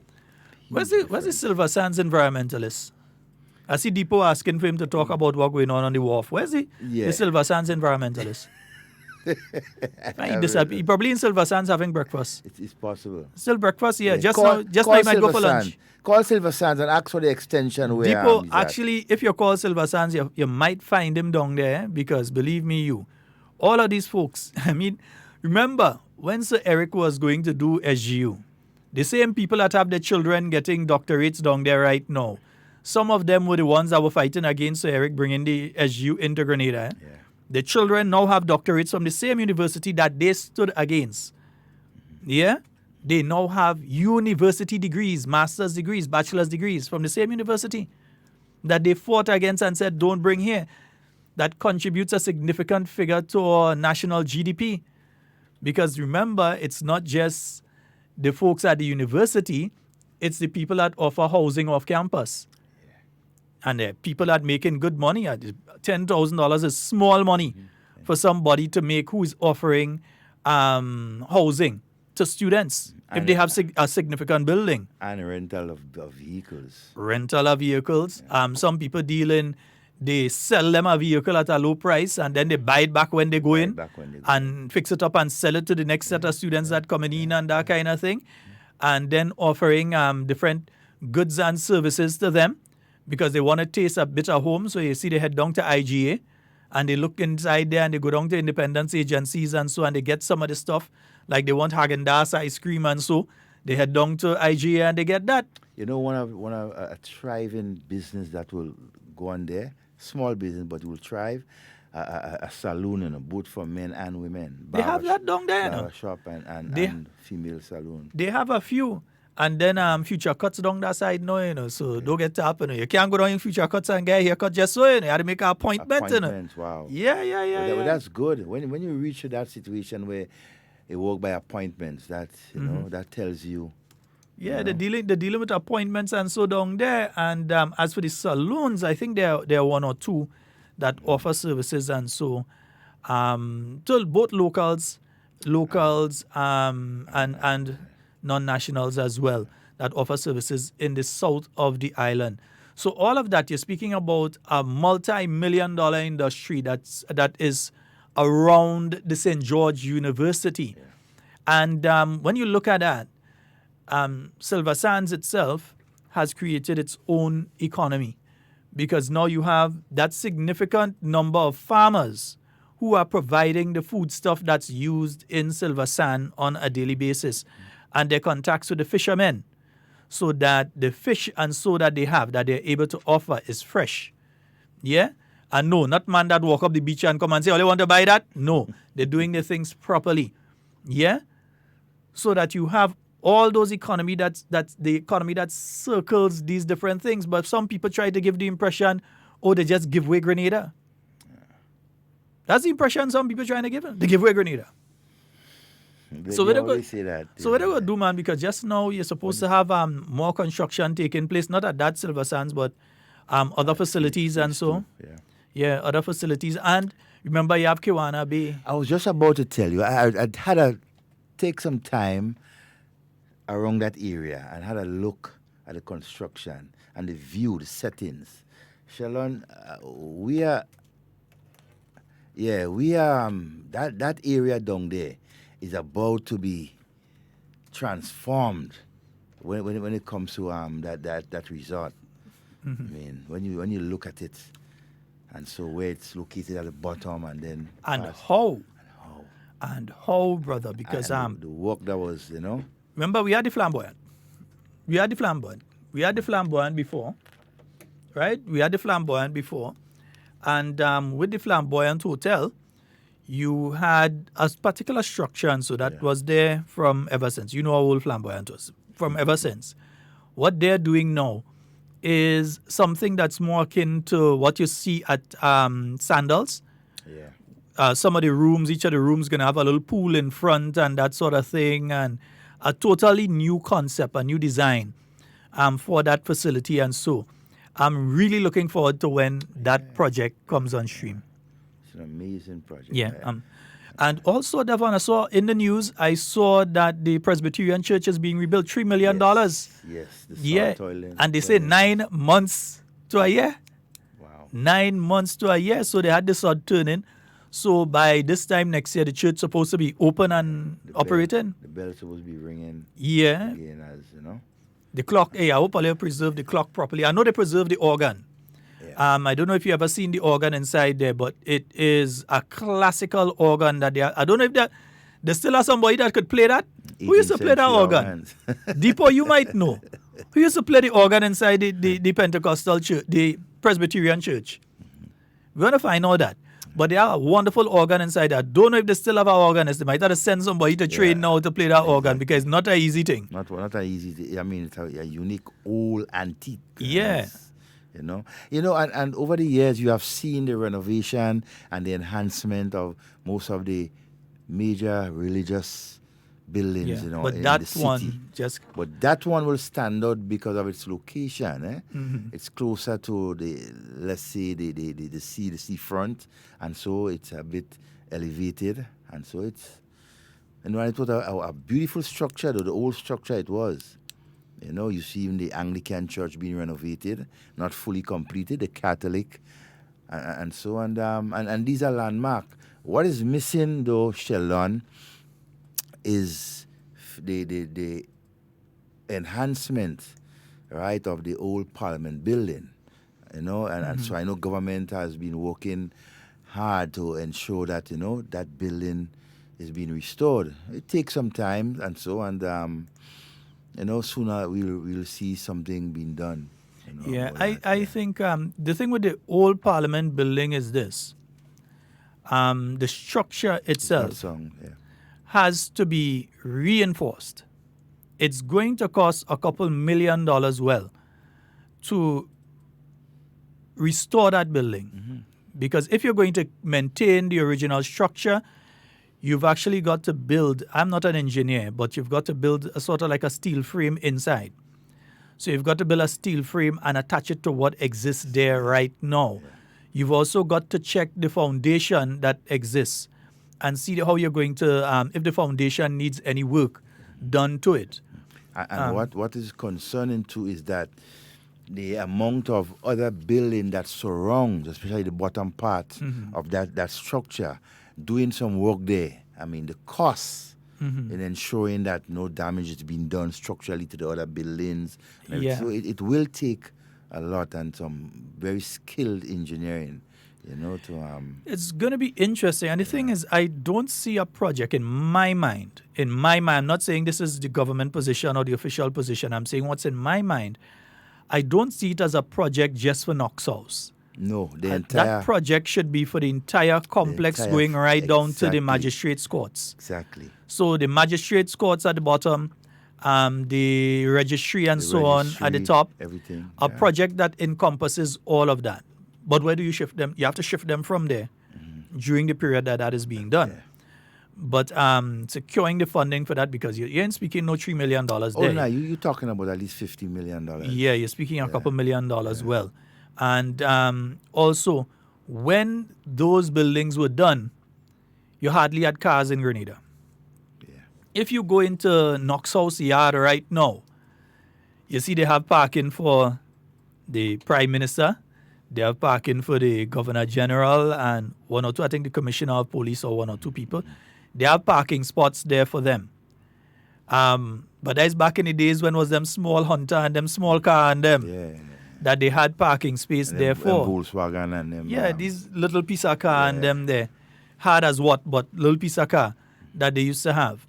So you have to take into consideration that gone are the days when the majority of public servants took public transport. They had to wait for one of them board bus and them. Gone are those days. Nearly everybody. Sometimes you have a trainee through the Imani program attached to a particular location and they are all driving to work. So you have to look at parking, you have to look at access. There's a lot of things you have to look at. Good morning and welcome.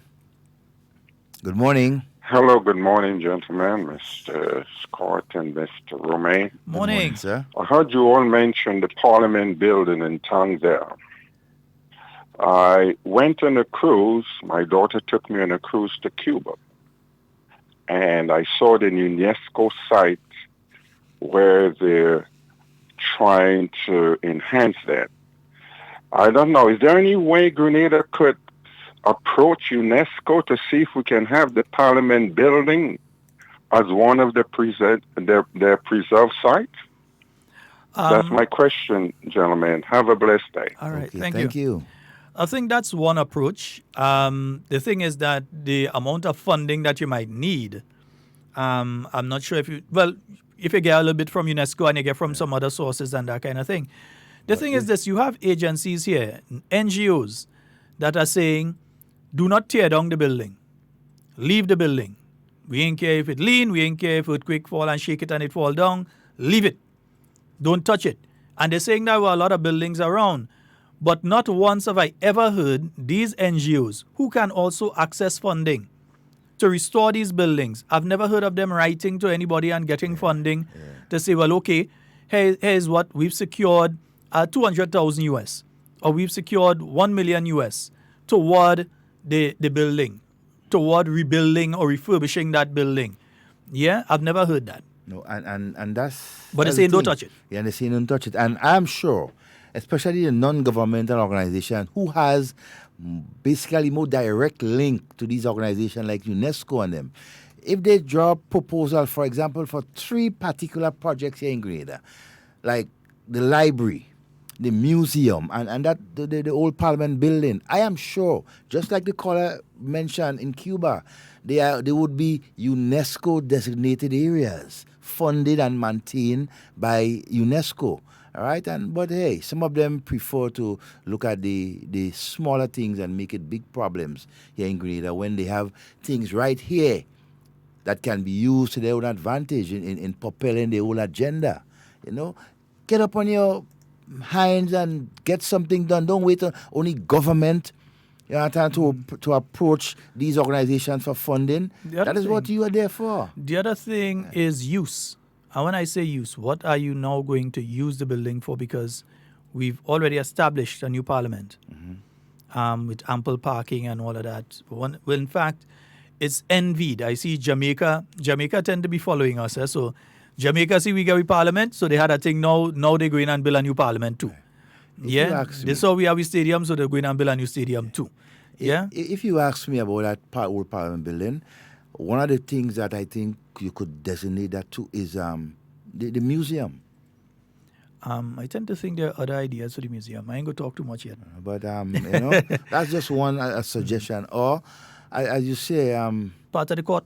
Yeah, part of the court. The only problem there and is everything like that. Access in and out has to be looked at. It may be that you have to relook the idea of having the... you may have to relook the idea of having the registry where it is. You may have to relook that idea. We have a caller. Good morning and welcome. Hi, good morning, Sheldon and Devon. Good morning, my dear. I welcome your conversation concerning Port Louis. We all do welcome them. I'm from that very area, and I was in the whole thing watching on. And people had political aspiration, but they did not have thing in interest of us as the people around the area. I don't know if I'm right, but in the bidding, Port Louis promised to give us back a playground. The playground is gone. And I don't know if I'm right, but in the law, we have a lot of neighbors who are boundary with the waterway. And one of the issues was we were asking if they were not entitled to the front part of their place. And that also was taken away from us. We are not against investors, but I'm living here in the U.S., and you have to abide with the people law or otherwise you go, whatever. So I am asking, even our Pandy Beach, yes, I love how they clear up that area. But I went down there last year and there was no place, like we had a bathroom, although it was vandalized. But I wish somebody could stand up, talk back to Mr. Steele. I don't know what he will say, and we need back a restroom there. People go there and there's no way to use. And it's a lovely place and a lovely beach. You bathe in that water, it is so warm and refreshing. So these are two things. I'm glad you all touched on this issue because these things were bothering my mind. And I think we should get back to that issue and ask Mr. DeSalvier if he's holding us back to that promise to give us back, we Belmont people, our playground somewhere, or refund us or do something about it. And I am advocating that we get some restroom facility in Mount Pandy. This is two things I really, when I'm back home, I will really put back my issue on it. Because I think we are required to have those things back. Thank you all so much for listening. Thank you very much, my dear, and your contribution is most welcome. And I think, yes, when you look at the whole question of the Pandy Beach, since I was a little boy, I usually go there and bathe and everything like that as youngsters. And it will be nice, right, to have a chat with the parliamentary representative. I don't know if plans are already afoot to ensure that a restroom and so is being put there. But I know it's a wonderful beach. It's a beach that most people who grew up around Belmont and these areas so would have, visited at one point in time.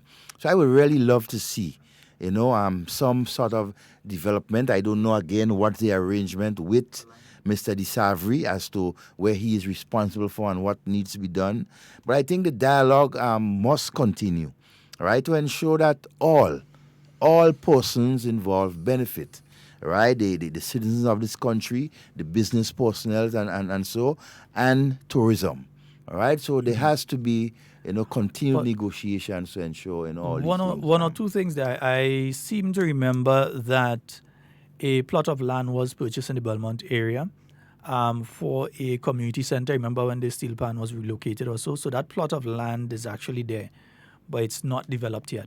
Okay. So I think some investigation needs to take place into that. I think it's somewhere around the continue. area where the traffic light is there, traffic light bar and thing. Okay. It's somewhere in that area there that it needs to be looked in where that plot of land is and how to move forward on that particular project. I don't remember playing field because quite frankly, I can't remember playing field in that area. Probably there was, but I can't remember playing field in that area. Pandy. I remember the community center. No, there was a playing field. In Pandy too, right there. before my time. That big area, parking lot where the nutmegs and so found with the palm going towards there. This man talking about the 70s, but I wasn't born yet. No, he wasn't born. I wasn't born that yet. Area, there was a big area. I play a lot of football and cricket right there. After you decide you're giving them American and no rest and you went and relaxed on Pandy Beach and all that kind of thing, I was still a little boy in short pants. After you decide, me, I ain't going to, let me go and take a soak on Pandy Beach. That's how we used to call it again, across the bridge, or it is, what's the name of it? That Clancy used to run there. Clancy Island, yeah. Across the bridge, that name, across the bridge. Yeah, that was, I wouldn't know about them thing, boss. So what? Love boat. I'm not as old as some people that try to make me seem. Take what I'm telling you. The love boat. It was a nice area. So yeah, I think the continued dialogue and so has to continue as to what is the status of that that plot of land that, as you say, was designated, to that. Particular Up to area. recently, somebody was talking to me about it, and to get the ball rolling on. Of course, I sent them over to the MP to have that discussion. Yeah. So but they were speaking about starting to develop the property because the property was bought. It was bought and set aside for that particular thing. So, so I know that part. The playing field part. If you really look at the layouts, where you would get a playing field. Around that area there, it's a difficult thing to negotiate. But That's the thing. again, we don't have that document or information. You look through Belmont, there's just house. Yeah. You look through Lagoon Road, the only area is next to Foodland Day, which is properties already sold and that sort of thing. Yeah. Where again, you to have a space. Yeah, because the steel band was there, the playing field was there. And Grenada, when it comes to playing fields, let me say this. We have the most in the Caribbean. I don't think, probably, maybe Trinidad. Maybe Trinidad. Because of Trinidad's size in compared per to Grenada. capita, like for number of people per playing field. Oh, we got it going on. Go Dominica and see if they have one pile of playing field. You go here. Or St. Lucia and those other countries. Grenada has a lot of playing field. If you even look in that area, there you have Tantine playing field, you have Springs playing field. Yeah? Those two playing fields that can cater to the people of both Belmont and Lagoon Road and so you have Tantine playing field, you have Springs playing field. If you go further, let me see, you leave Springs way, next playing field you're bouncing up. Oban. Springs. Oban playing field. Mm-hmm. You have Oban playing field. You have the playing field in Monjalo. Yeah, man. You have a lot. You have a lot of playing fields. And so, I see Deepo was giving us some information. I think that's in relation to the organ. Yeah, Miss Steele was the woman that used to be playing the But he's saying Pedro's mom, Mrs. Marcel David. I wonder if he's speaking about her as one of the people that used to play the organ as well. Okay. Yeah, I'm trying to find out. So the organist for the Presbyterian Church was Miss Steele. I wonder if that's Miss Steele that's living on Archibald Avenue that he's speaking about. I'm not sure. Aguasca, you know? She's, Aguasca, yeah. You had to say which Miss Steele and it have a few. So you had to let us know which Miss Steele you're talking about. All right, bro? Yeah, you had to let us know which of the Miss Steeles you're speaking I about. guess he's saying the organist or the person who should be playing in the Anglican church would have been Pedro's mom. Oh, okay. Miss Marcel Yeah, David, because yes. the Anglican church. Yes, because the Anglicans. Folks, 4407377, just in case you want to call in. And 347-329-3101. Also, Devon, from post-cabinet press briefing, some interesting developments taking place in relation to the court system. The legal front. So we have the appointment of some temporary magistrates, judges, etc. Mrs. Keena Marast. She is in the traffic court now. So she'll be at the traffic court. We have Miss, I'm trying to remember her name now, Francine Foster. She is going to be in the Northern Division. Yes. Yeah. We have Teddy St. Louis. As the acting magistrate, chief magistrate. Yeah. So we have quite a few. Yeah, and you have the whole question of the completion of the court, the court building. That right there at Young Street. She also reported that it's about 85% completed. Yeah, they're doing quite a bit of work there. And so I'm trying to get it started.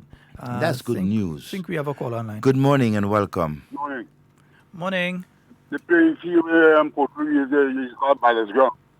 Yes, Ballast correct. Ground. Correct. Ballast Ground, yeah. Correct, my friend. I've heard the name Thank called, you very but much. I don't know it. Ballast Ground. Thank you very much. I've heard the name, I've seen it on maps, but I just thought Ballast Ground as in they used to bring boats and put them there and things, but I didn't realize it was actually a playing field that was there. Yeah, Ballast Ground. That was the plane. And that has some military history behind it, eh? That's why I thought it was called Ballast Ground. Yeah, that particular area. I can't remember now offhand, but it does has, and so. And even right at the top up there, right where when I was growing up, we used to know it as the Islander Building, and it was called after the Junior Revolution Butler House. And so it's no more. And so that's another, After all, you go and shoot at them American from up there, what you expect? Nah, they destroyed that deliberately because they're going to shoot at them American from that up there. house. No, but they didn't have nothing to. Well, not you personally, but Next thing you can't get a visa. But that was basically the party headquarters. A lot of important documents and whatever. But that's another history lesson for itself. And so but that area. But we were talking legally to the minister. Also reassured the citizens of this country that a lot is being going on, and so when it comes to the to facilitate the additional judges, because government and criminal. As far as government is concerned, you cannot, for instance, have guys sitting in prison. For instance, suppose a person is innocent. Yes, and he's on remand. He's on remand, so that person is innocent, and that person is up there on remand, and their case can't come forward. So they're spending unnecessary time in prison. So that's why they're trying to work as speedily, but it's not just working speedily, you want to do it properly, because you don't want to go and do that. And then what happened over on the Carriacou happens again. After you finish it, then you have to just dump everything. You lose all that money that you put into it, and you have to move again. But Sheldon, I'm always wondering. I'm not a legal mind. I haven't studied law and so, but just being around a lot of legal persons and so, what I find strange is that there are only a few matters, right, within the whole legal system that bail is being supposed to be denied, right? It is a must. You can, for example, murder, treason, right? I think terrorism or so might be part of it. But there are so many minor cases, small cases, right? And so larceny and even wounding and these things. And yet for all, you have young persons, they are being put on remand for cases like that. I'm wondering, what is the breakdown? Why that is happening? Probably we need to have a legal discussion, and not with the minister responsible, but with some lawyers. We probably need to get some lawyers and have a broader discussion in relation to those kind of issues, because it's important. Good morning and welcome. Good morning. Hello? Yes, sir. Good morning. Just good morning. Then Dave, one morning. Morning. Right. I'm most posing a question to Dave one. I don't know if he's in a position to answer. I've been hearing about I've been wondering what is going on the farm in Granada. Oh, yeah. Agricultural thing. I thought this farm was up and running, but somehow I heard on another station the last time they had some problem there. So I don't know if Dave one in a position to give me some highlight on it. Okay. Well, what I can say is that government has regained control of the Granada estate, right? Because it was leased at one point in time to a cooperative and so. But government has since regained control of that estate, and there is work going on there, but not work at a large scale as you would want it to, right? And so because there are, hundreds over, could be close to 50 or more acres of cocoa that's there.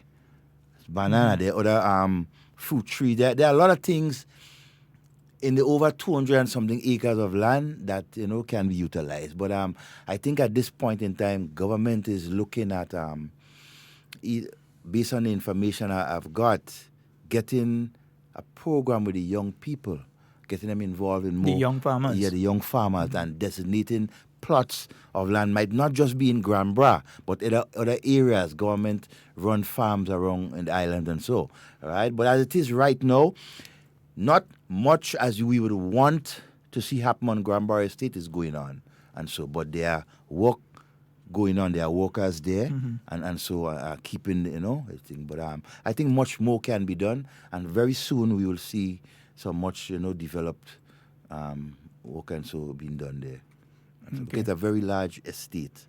And I don't know it ideal. much, Yeah, I don't think I've ever been on the estate. Yeah. The problem with the water, you don't have problem with that because you have the Grand Bras River running right alongside the estate. So the fruits and vegetables from there, they're used for government facilities? Yes, government, so some of the institutions will get...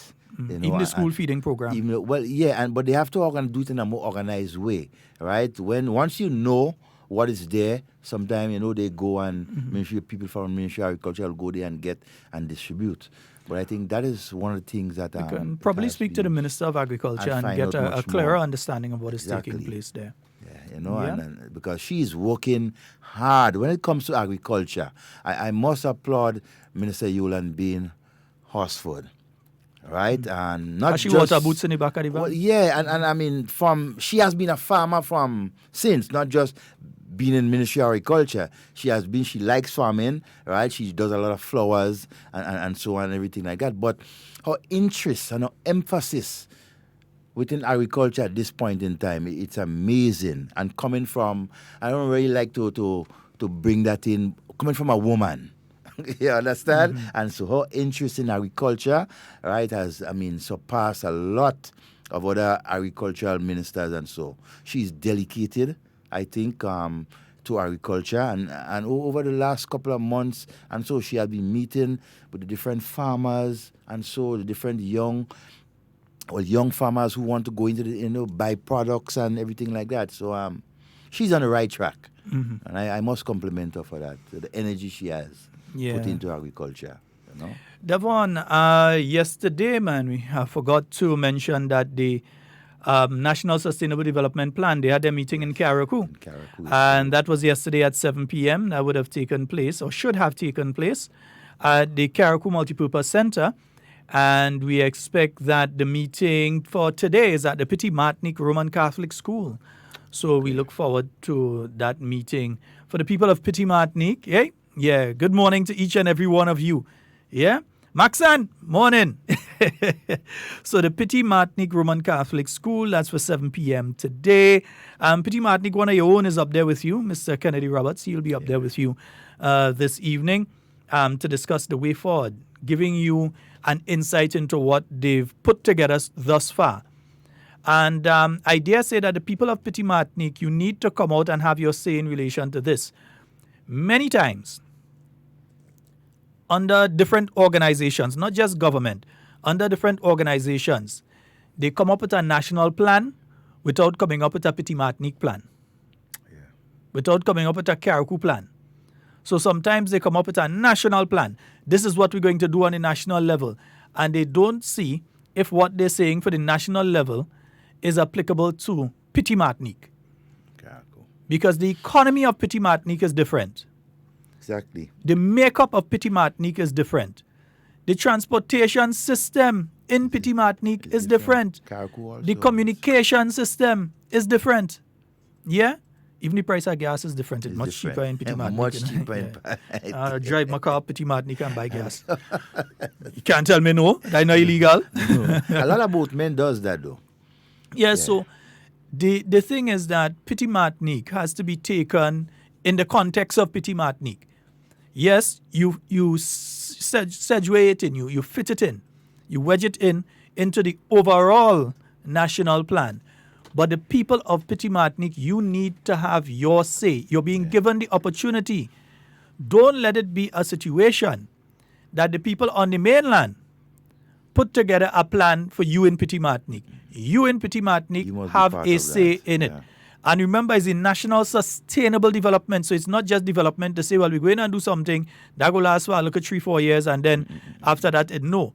It has to be sustainable. So it has to be, for instance, the fishing industry, because there's a big confusion going on now in certain circles. Is Guelph really the fishing capital? Or is it Petit Martinique?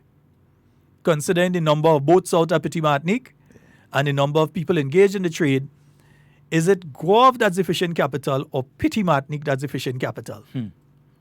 You know what? I ain't getting in that. That's a good question. But before you leave, Sheldon, I don't know if you mentioned it yesterday. The Jaguar is back. Yeah, man. I spoke about the Jaguar, 44.47 seconds, man. Yeah, in Spain, 44.47 seconds. And he looked relaxed. Yeah. In that run right there, So he has qualified now for the World Championships. So we're looking forward to seeing our Grenadian athletes. And folks, everybody. If there's one thing that draws all of us together, it's sports. Yeah? Because when Karani running, I don't think there's a single person on the island that doesn't want to see him succeed. Yeah. When Anderson Peters runs up to throw that javelin, or Josh Boateng holds on to that discus and he spin. The guy's pelting right now. Boy. They're pelting this thing out of the place. You see how pelting mango when you're small does come in handy, boy? I'm telling you. Yeah. Okay, you see, watch the action, The action is from... Pelting mango when you're small does come in handy, boy. That's unique. And then... But don't do like the fellas where I come from, pelt the mango. If any mango ain't falling, go feel him. You see that blasted mango, right? Go back down and start the pelt again. Folks, that's all the time we have for Hard Talk today. It's been a wonderful one being here with you in everything you say and do. Do it safe and secure. We want to be speaking to and with you. And not about you. Love each and every one of you. We are out of here. Peace out. Hope rides on the rays of the sun here. So too does the resilience of the people.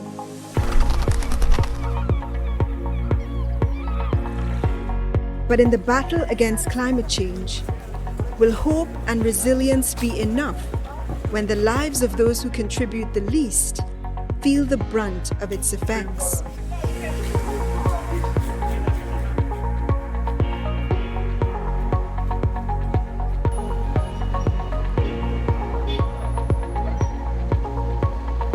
For us here in the Caribbean, climate change and its devastating impacts are our new normal. Hope is still the strongest currency in these parts. But a devaluation of life can come if the world sells the people short. With the realities of modern times, forever no longer has the same currency it had a generation ago. Rolling on the way through my journey. I got a triple OG sitting right beside me. This old man, he played fall, he played knick-knack on my door. Raises of white noise light up the world. Here we go, and I follow the sun, 'cause it's bright on the other side of my window.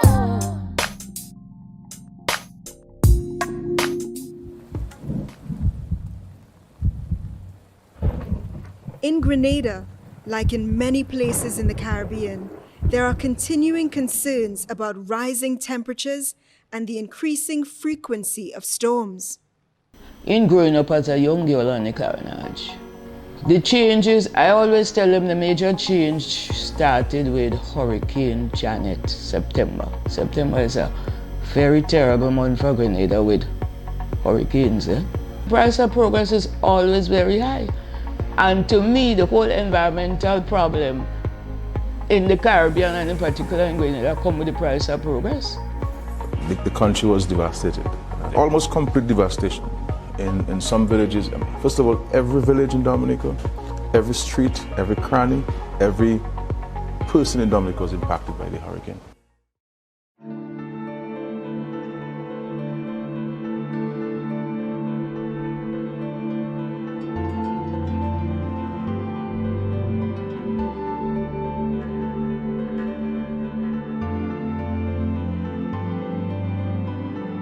I know myself from since little boy growing up. Come here. Boys come and enjoy yourself at the beach. And bathe and eat and drink and enjoy yourself and have fun. The river never is so much with the sea, but I know the water get rough. The climate got changing.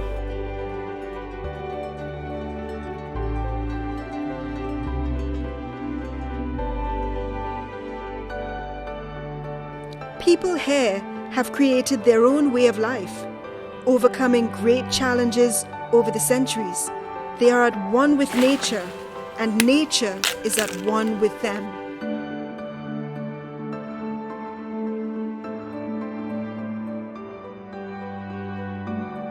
There are farmers who have irrigation systems. There are farmers who are close to rivers, but there are also farmers who depend solely on rainwater, our rainwater harvesting to grow their plants. And I can tell you over the last year or so, and a lot of farmers have not been able to reach their targets in terms of production.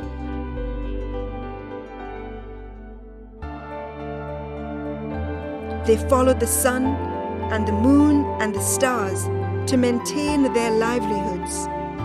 Their culture has evolved dependent on the environment, their lives intertwined with its well-being.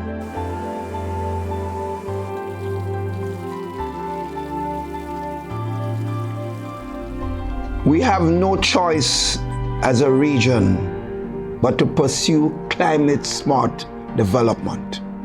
Building the region's resilience to climate change, natural hazards, and environmental changes is not only a necessary and urgent development imperative, but is also a fundamental requirement to ensure our basic survival as a people. The problem with climate change is getting warmer faster in the temperate regions, and so earlier in the year, like February, March, when the birds are still here, they don't know they have to go home yet, but all the things that should be happening when they arrive are happening earlier. So their nesting sites are becoming available, their food sources, especially insects, are blooming. So by the time the birds get back to where they have to go, there's no food for them. Follow the sun, I follow the sun.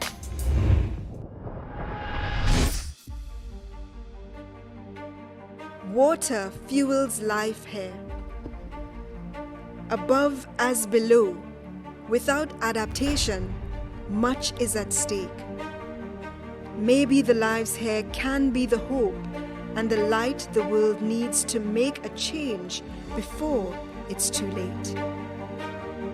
These impacts are reversing economic growth, exacerbating poverty, and undermining the future prosperity of Caribbean countries. This war was not started on their terms, but one through which they are determined to fight together. But we can't do this alone. This is why we're calling for greater focus, support, and action from the international community to get us ahead of this climate crisis. Grenada's National Sustainable Development Plan 2035 seeks to address climate adaptation and vulnerability for sustainable development.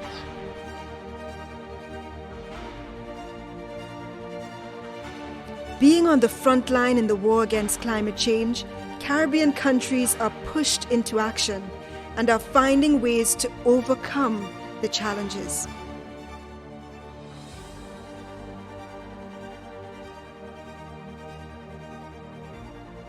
We're facing a Hurricane Dorian, one that we've never seen in the history of Bahamas.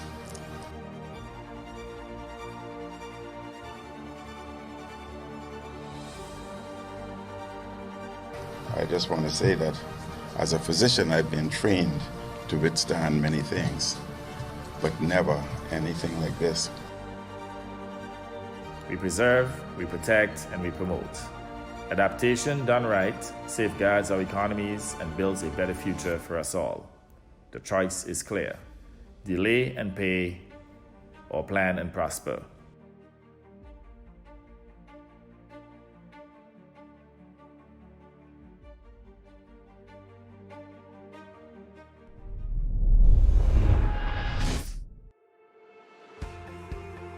hope and resilience may be enough after all.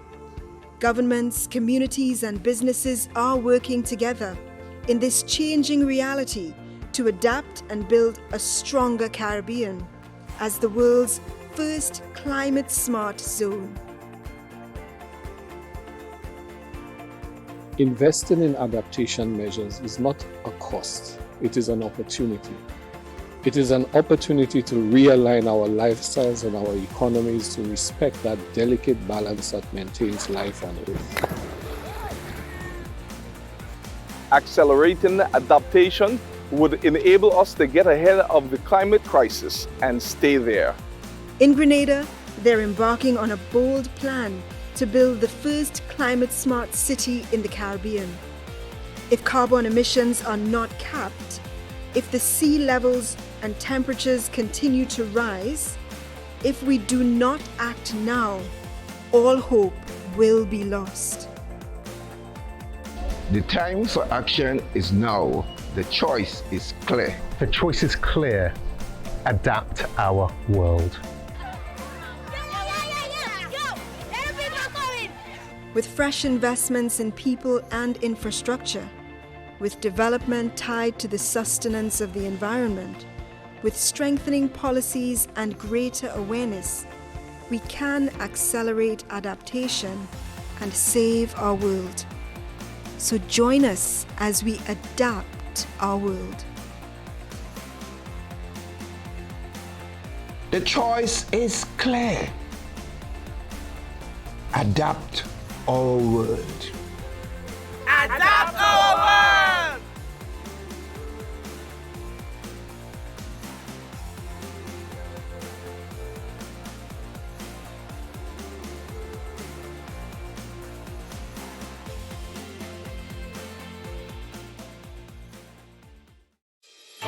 Hope.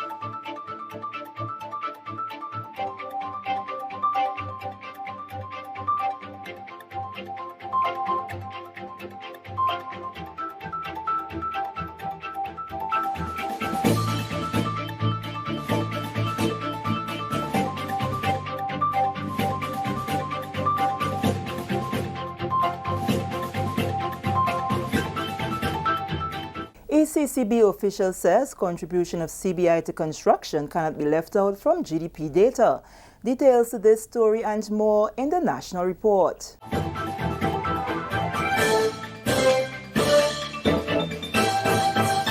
Welcome back. With the details to the news on Monday, September 9th, I am Sherian Noel. Economist at the Eastern Caribbean Central Bank, Ms. Zana Barnard, says we cannot discount the contribution of the Citizen by Investment program to Grenada's construction sector when looking at data related to this country's gross domestic product.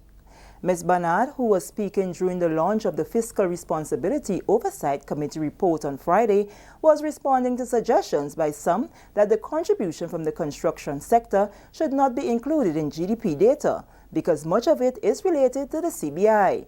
She says if there is activity in construction, it has to be measured. There are projects on stream, there are new ones that are going to be launched.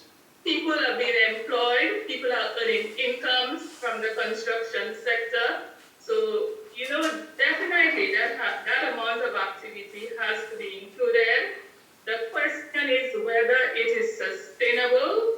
So the question is what happens after these projects have been constructed?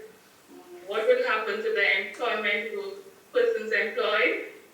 Is Grenada as well at a level where it can provide the supply of labor needed for those construction projects? So there are various issues surrounding the activity in the construction sector, but definitely it cannot be discounted just because it's linked to the CBI. Chairperson for FROC, Mr. Richard Duncan, says with CBI being an emerging economic sector, emphasis must be placed on how sustainable it can become in the future. We as a country have to see the CBI for what it is. There's a new phenomenon, in my opinion, in the human civilization. From the time human beings could have walked, they traveled, they migrated. We are just in an era now where there is something that we are calling investment migration, where people want to move, want to have the freedom and so on and so forth. And this is therefore an emergent economic sector that some countries have been ahead of the curve for a long while, that others are catching up with. So the question for economists, policymakers, and all the players is, how sustainable do we want our program to be, and what should we do about it to make it as sustainable, as robust as it can be for the future growth and development of Grenada. Grenada's ambassador to the United States says diaspora engagement is critical for development in all areas. Ms. Yolande Smith, who is also the permanent representative to the Organization of American States, OAS, says it is important to have a marriage of the two if we are to truly measure our successes as a people. The comment was made during the recent Grenada Day event in New York. It is very important, and I think the government is taking that seriously, because we have a wealth of information and resources here in the diaspora. But if it's not linked to the communities back home, then it's a wasted opportunity. So in September, both in New York and Washington, D.C., we're trying to see how best we can formalize that process so there is a diaspora engagement that is more meaningful and more structured. Because there are a lot of talent home. We see the Kiranis coming out. We see the Mr. Killers. So in culture, sports, in Miami recently, there was the culinary arts, and Grenadans did well. So we have to make sure that there is that bond and that cementing of a relationship that both sides could benefit. Honorable Peter David, Grenada's Foreign Affairs Minister, is scheduled to attend and address the Diaspora for Development engagement in Washington, D.C. on September 29th. This is the National Report. More news after the break. Prepare for hurricane. Prepare for hurricane. Make sure you have your radio and your batteries too. Waterproof flashlight candles will do. Tin stuff, garbage bag, first aid kit. Come on people, make sure you have it.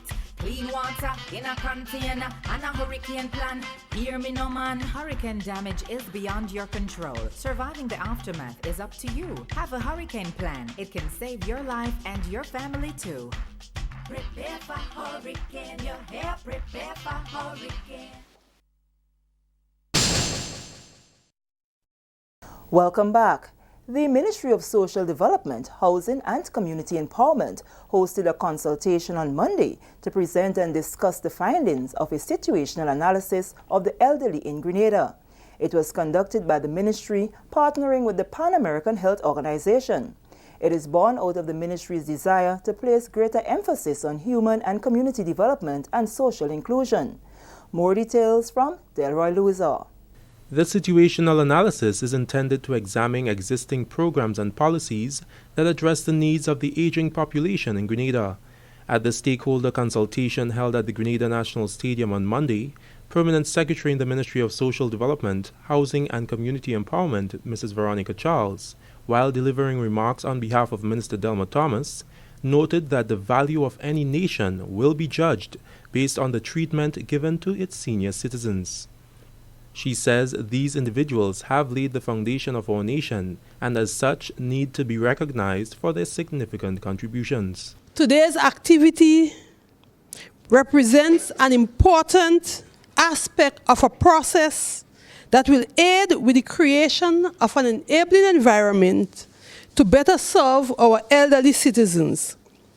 Our elderly persons in their youthful years created the foundation for the development of our nation.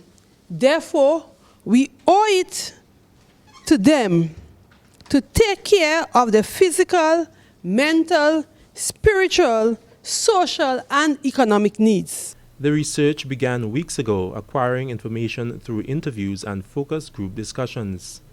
The consultation was held to present and discuss the findings of the research. Consultant is Dr. Wendy Crawford Daniel. It's really a work in progress.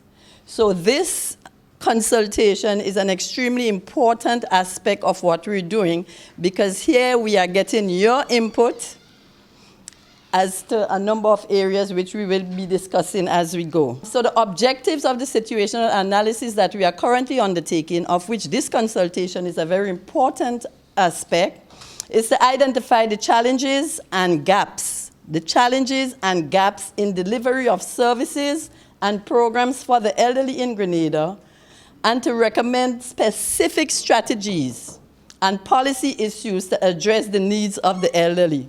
According to the prominent secretary, proactive measures are important in dealing with our aging population. It is better to equip ourselves and future generations with the tools to combat these challenges.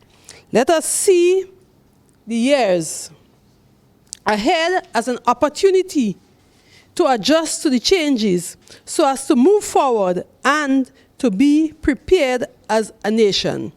Findings from the situational analysis will feed into the formulation of the aging policy and action plan, with actions intended to improve social and health outcomes. For the National Report, I'm Delroy Luzon. Enhancing the visitor experience in Grenada. That is the focus of a 4-day workshop being hosted by the Grenada Tourism Authority and the Aquila Center for Cruise Excellence. The workshop targets tour guides to boost their skills and knowledge. More than 65 countries has benefited from certification from Canada-based company Aquila Center for Cruise Excellence, which is the official partner for Florida Cruise Caribbean Association, FCCA. Claudine Paul, representing Aquila Center, spoke on the schedule for the participants from preparation to risk management. So we're going to go through 6 different areas, anywhere from understanding the cruise industry to understanding what it takes to be a real good tour guide, how to go above and beyond, how to find those moments to really engage with your guests and create magical moments for your guests. Also, we're going to be talking about how to prepare for the day, how to prepare so we can prevent things from happening. And then last, we're going to be talking about risk management, because that's so important. Sometimes things happen. How do we handle difficult situations? How do we respond to our guests? What do we do when we have difficult guests, right? We're going to take some time. It's going to be 4 days, 3 days of learning, 6 lessons, and then on the last day, they're going to be doing a certification, which is going to be, first part will be the exam. The exam is 80 questions, and they need a pass mark of 70%. The second part will be a video portion, because writing an exam will only tell you so much. The video will actually tell you, what kind of tour guide is this, right? Is this a good tour guide? We're going to evaluate that. Nicoyan Roberts, nautical manager of GTA, who spoke on behalf of the Minister for Tourism and Civil Aviation, Honorable Clarice Modest-Corbin, says this is a stepping stone for the tourism industry in Grenada. This training, provided by the Grenada Tourism Authority and Aquila, could not come at a better time. Following historic growth in 2018, the destination's cruise arrival figures for the first half of 2019 are 1.33% ahead of last year. Indeed, we are grateful for this continued growth, and we all have our role to play in ensuring it continues. How can you play a role in making this happen? In this room, we are all ambassadors for this country. Therefore, we must provide a level of service that goes way beyond what is expected. CEO of the Grenada Tourism Authority, Patricia Ma, says the certification endorsed by the Florida Cruise Caribbean Association is important for tour guides in Grenada. 50% of the training fees are covered by the GTA. The Aquila Tour Guide Excellence Program, which you are now privy to, and the fortunate ones to be a part of this experience, because that is endorsed by the Florida Caribbean Cruise Association. The FCCA represents 19 cruise brands globally. So when you go out there as Mr. or Miss Tour Guide with your international certification, it will be well respected. And that story just brought to an end the National Report for Monday, September 9th, 2019. Recapping the top story, ECCB official says contribution of CBI to construction cannot be left out from GDP data. On behalf of the entire news production team, I'm Sharian Noel, thanking you for viewing.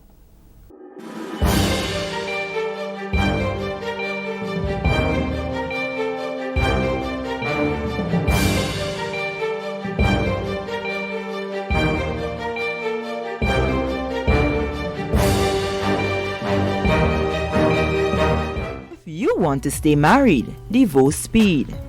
Never drink and drive. After whiskey, driving is risky. A message from the Traffic Department of the Royal Grenada Police Force.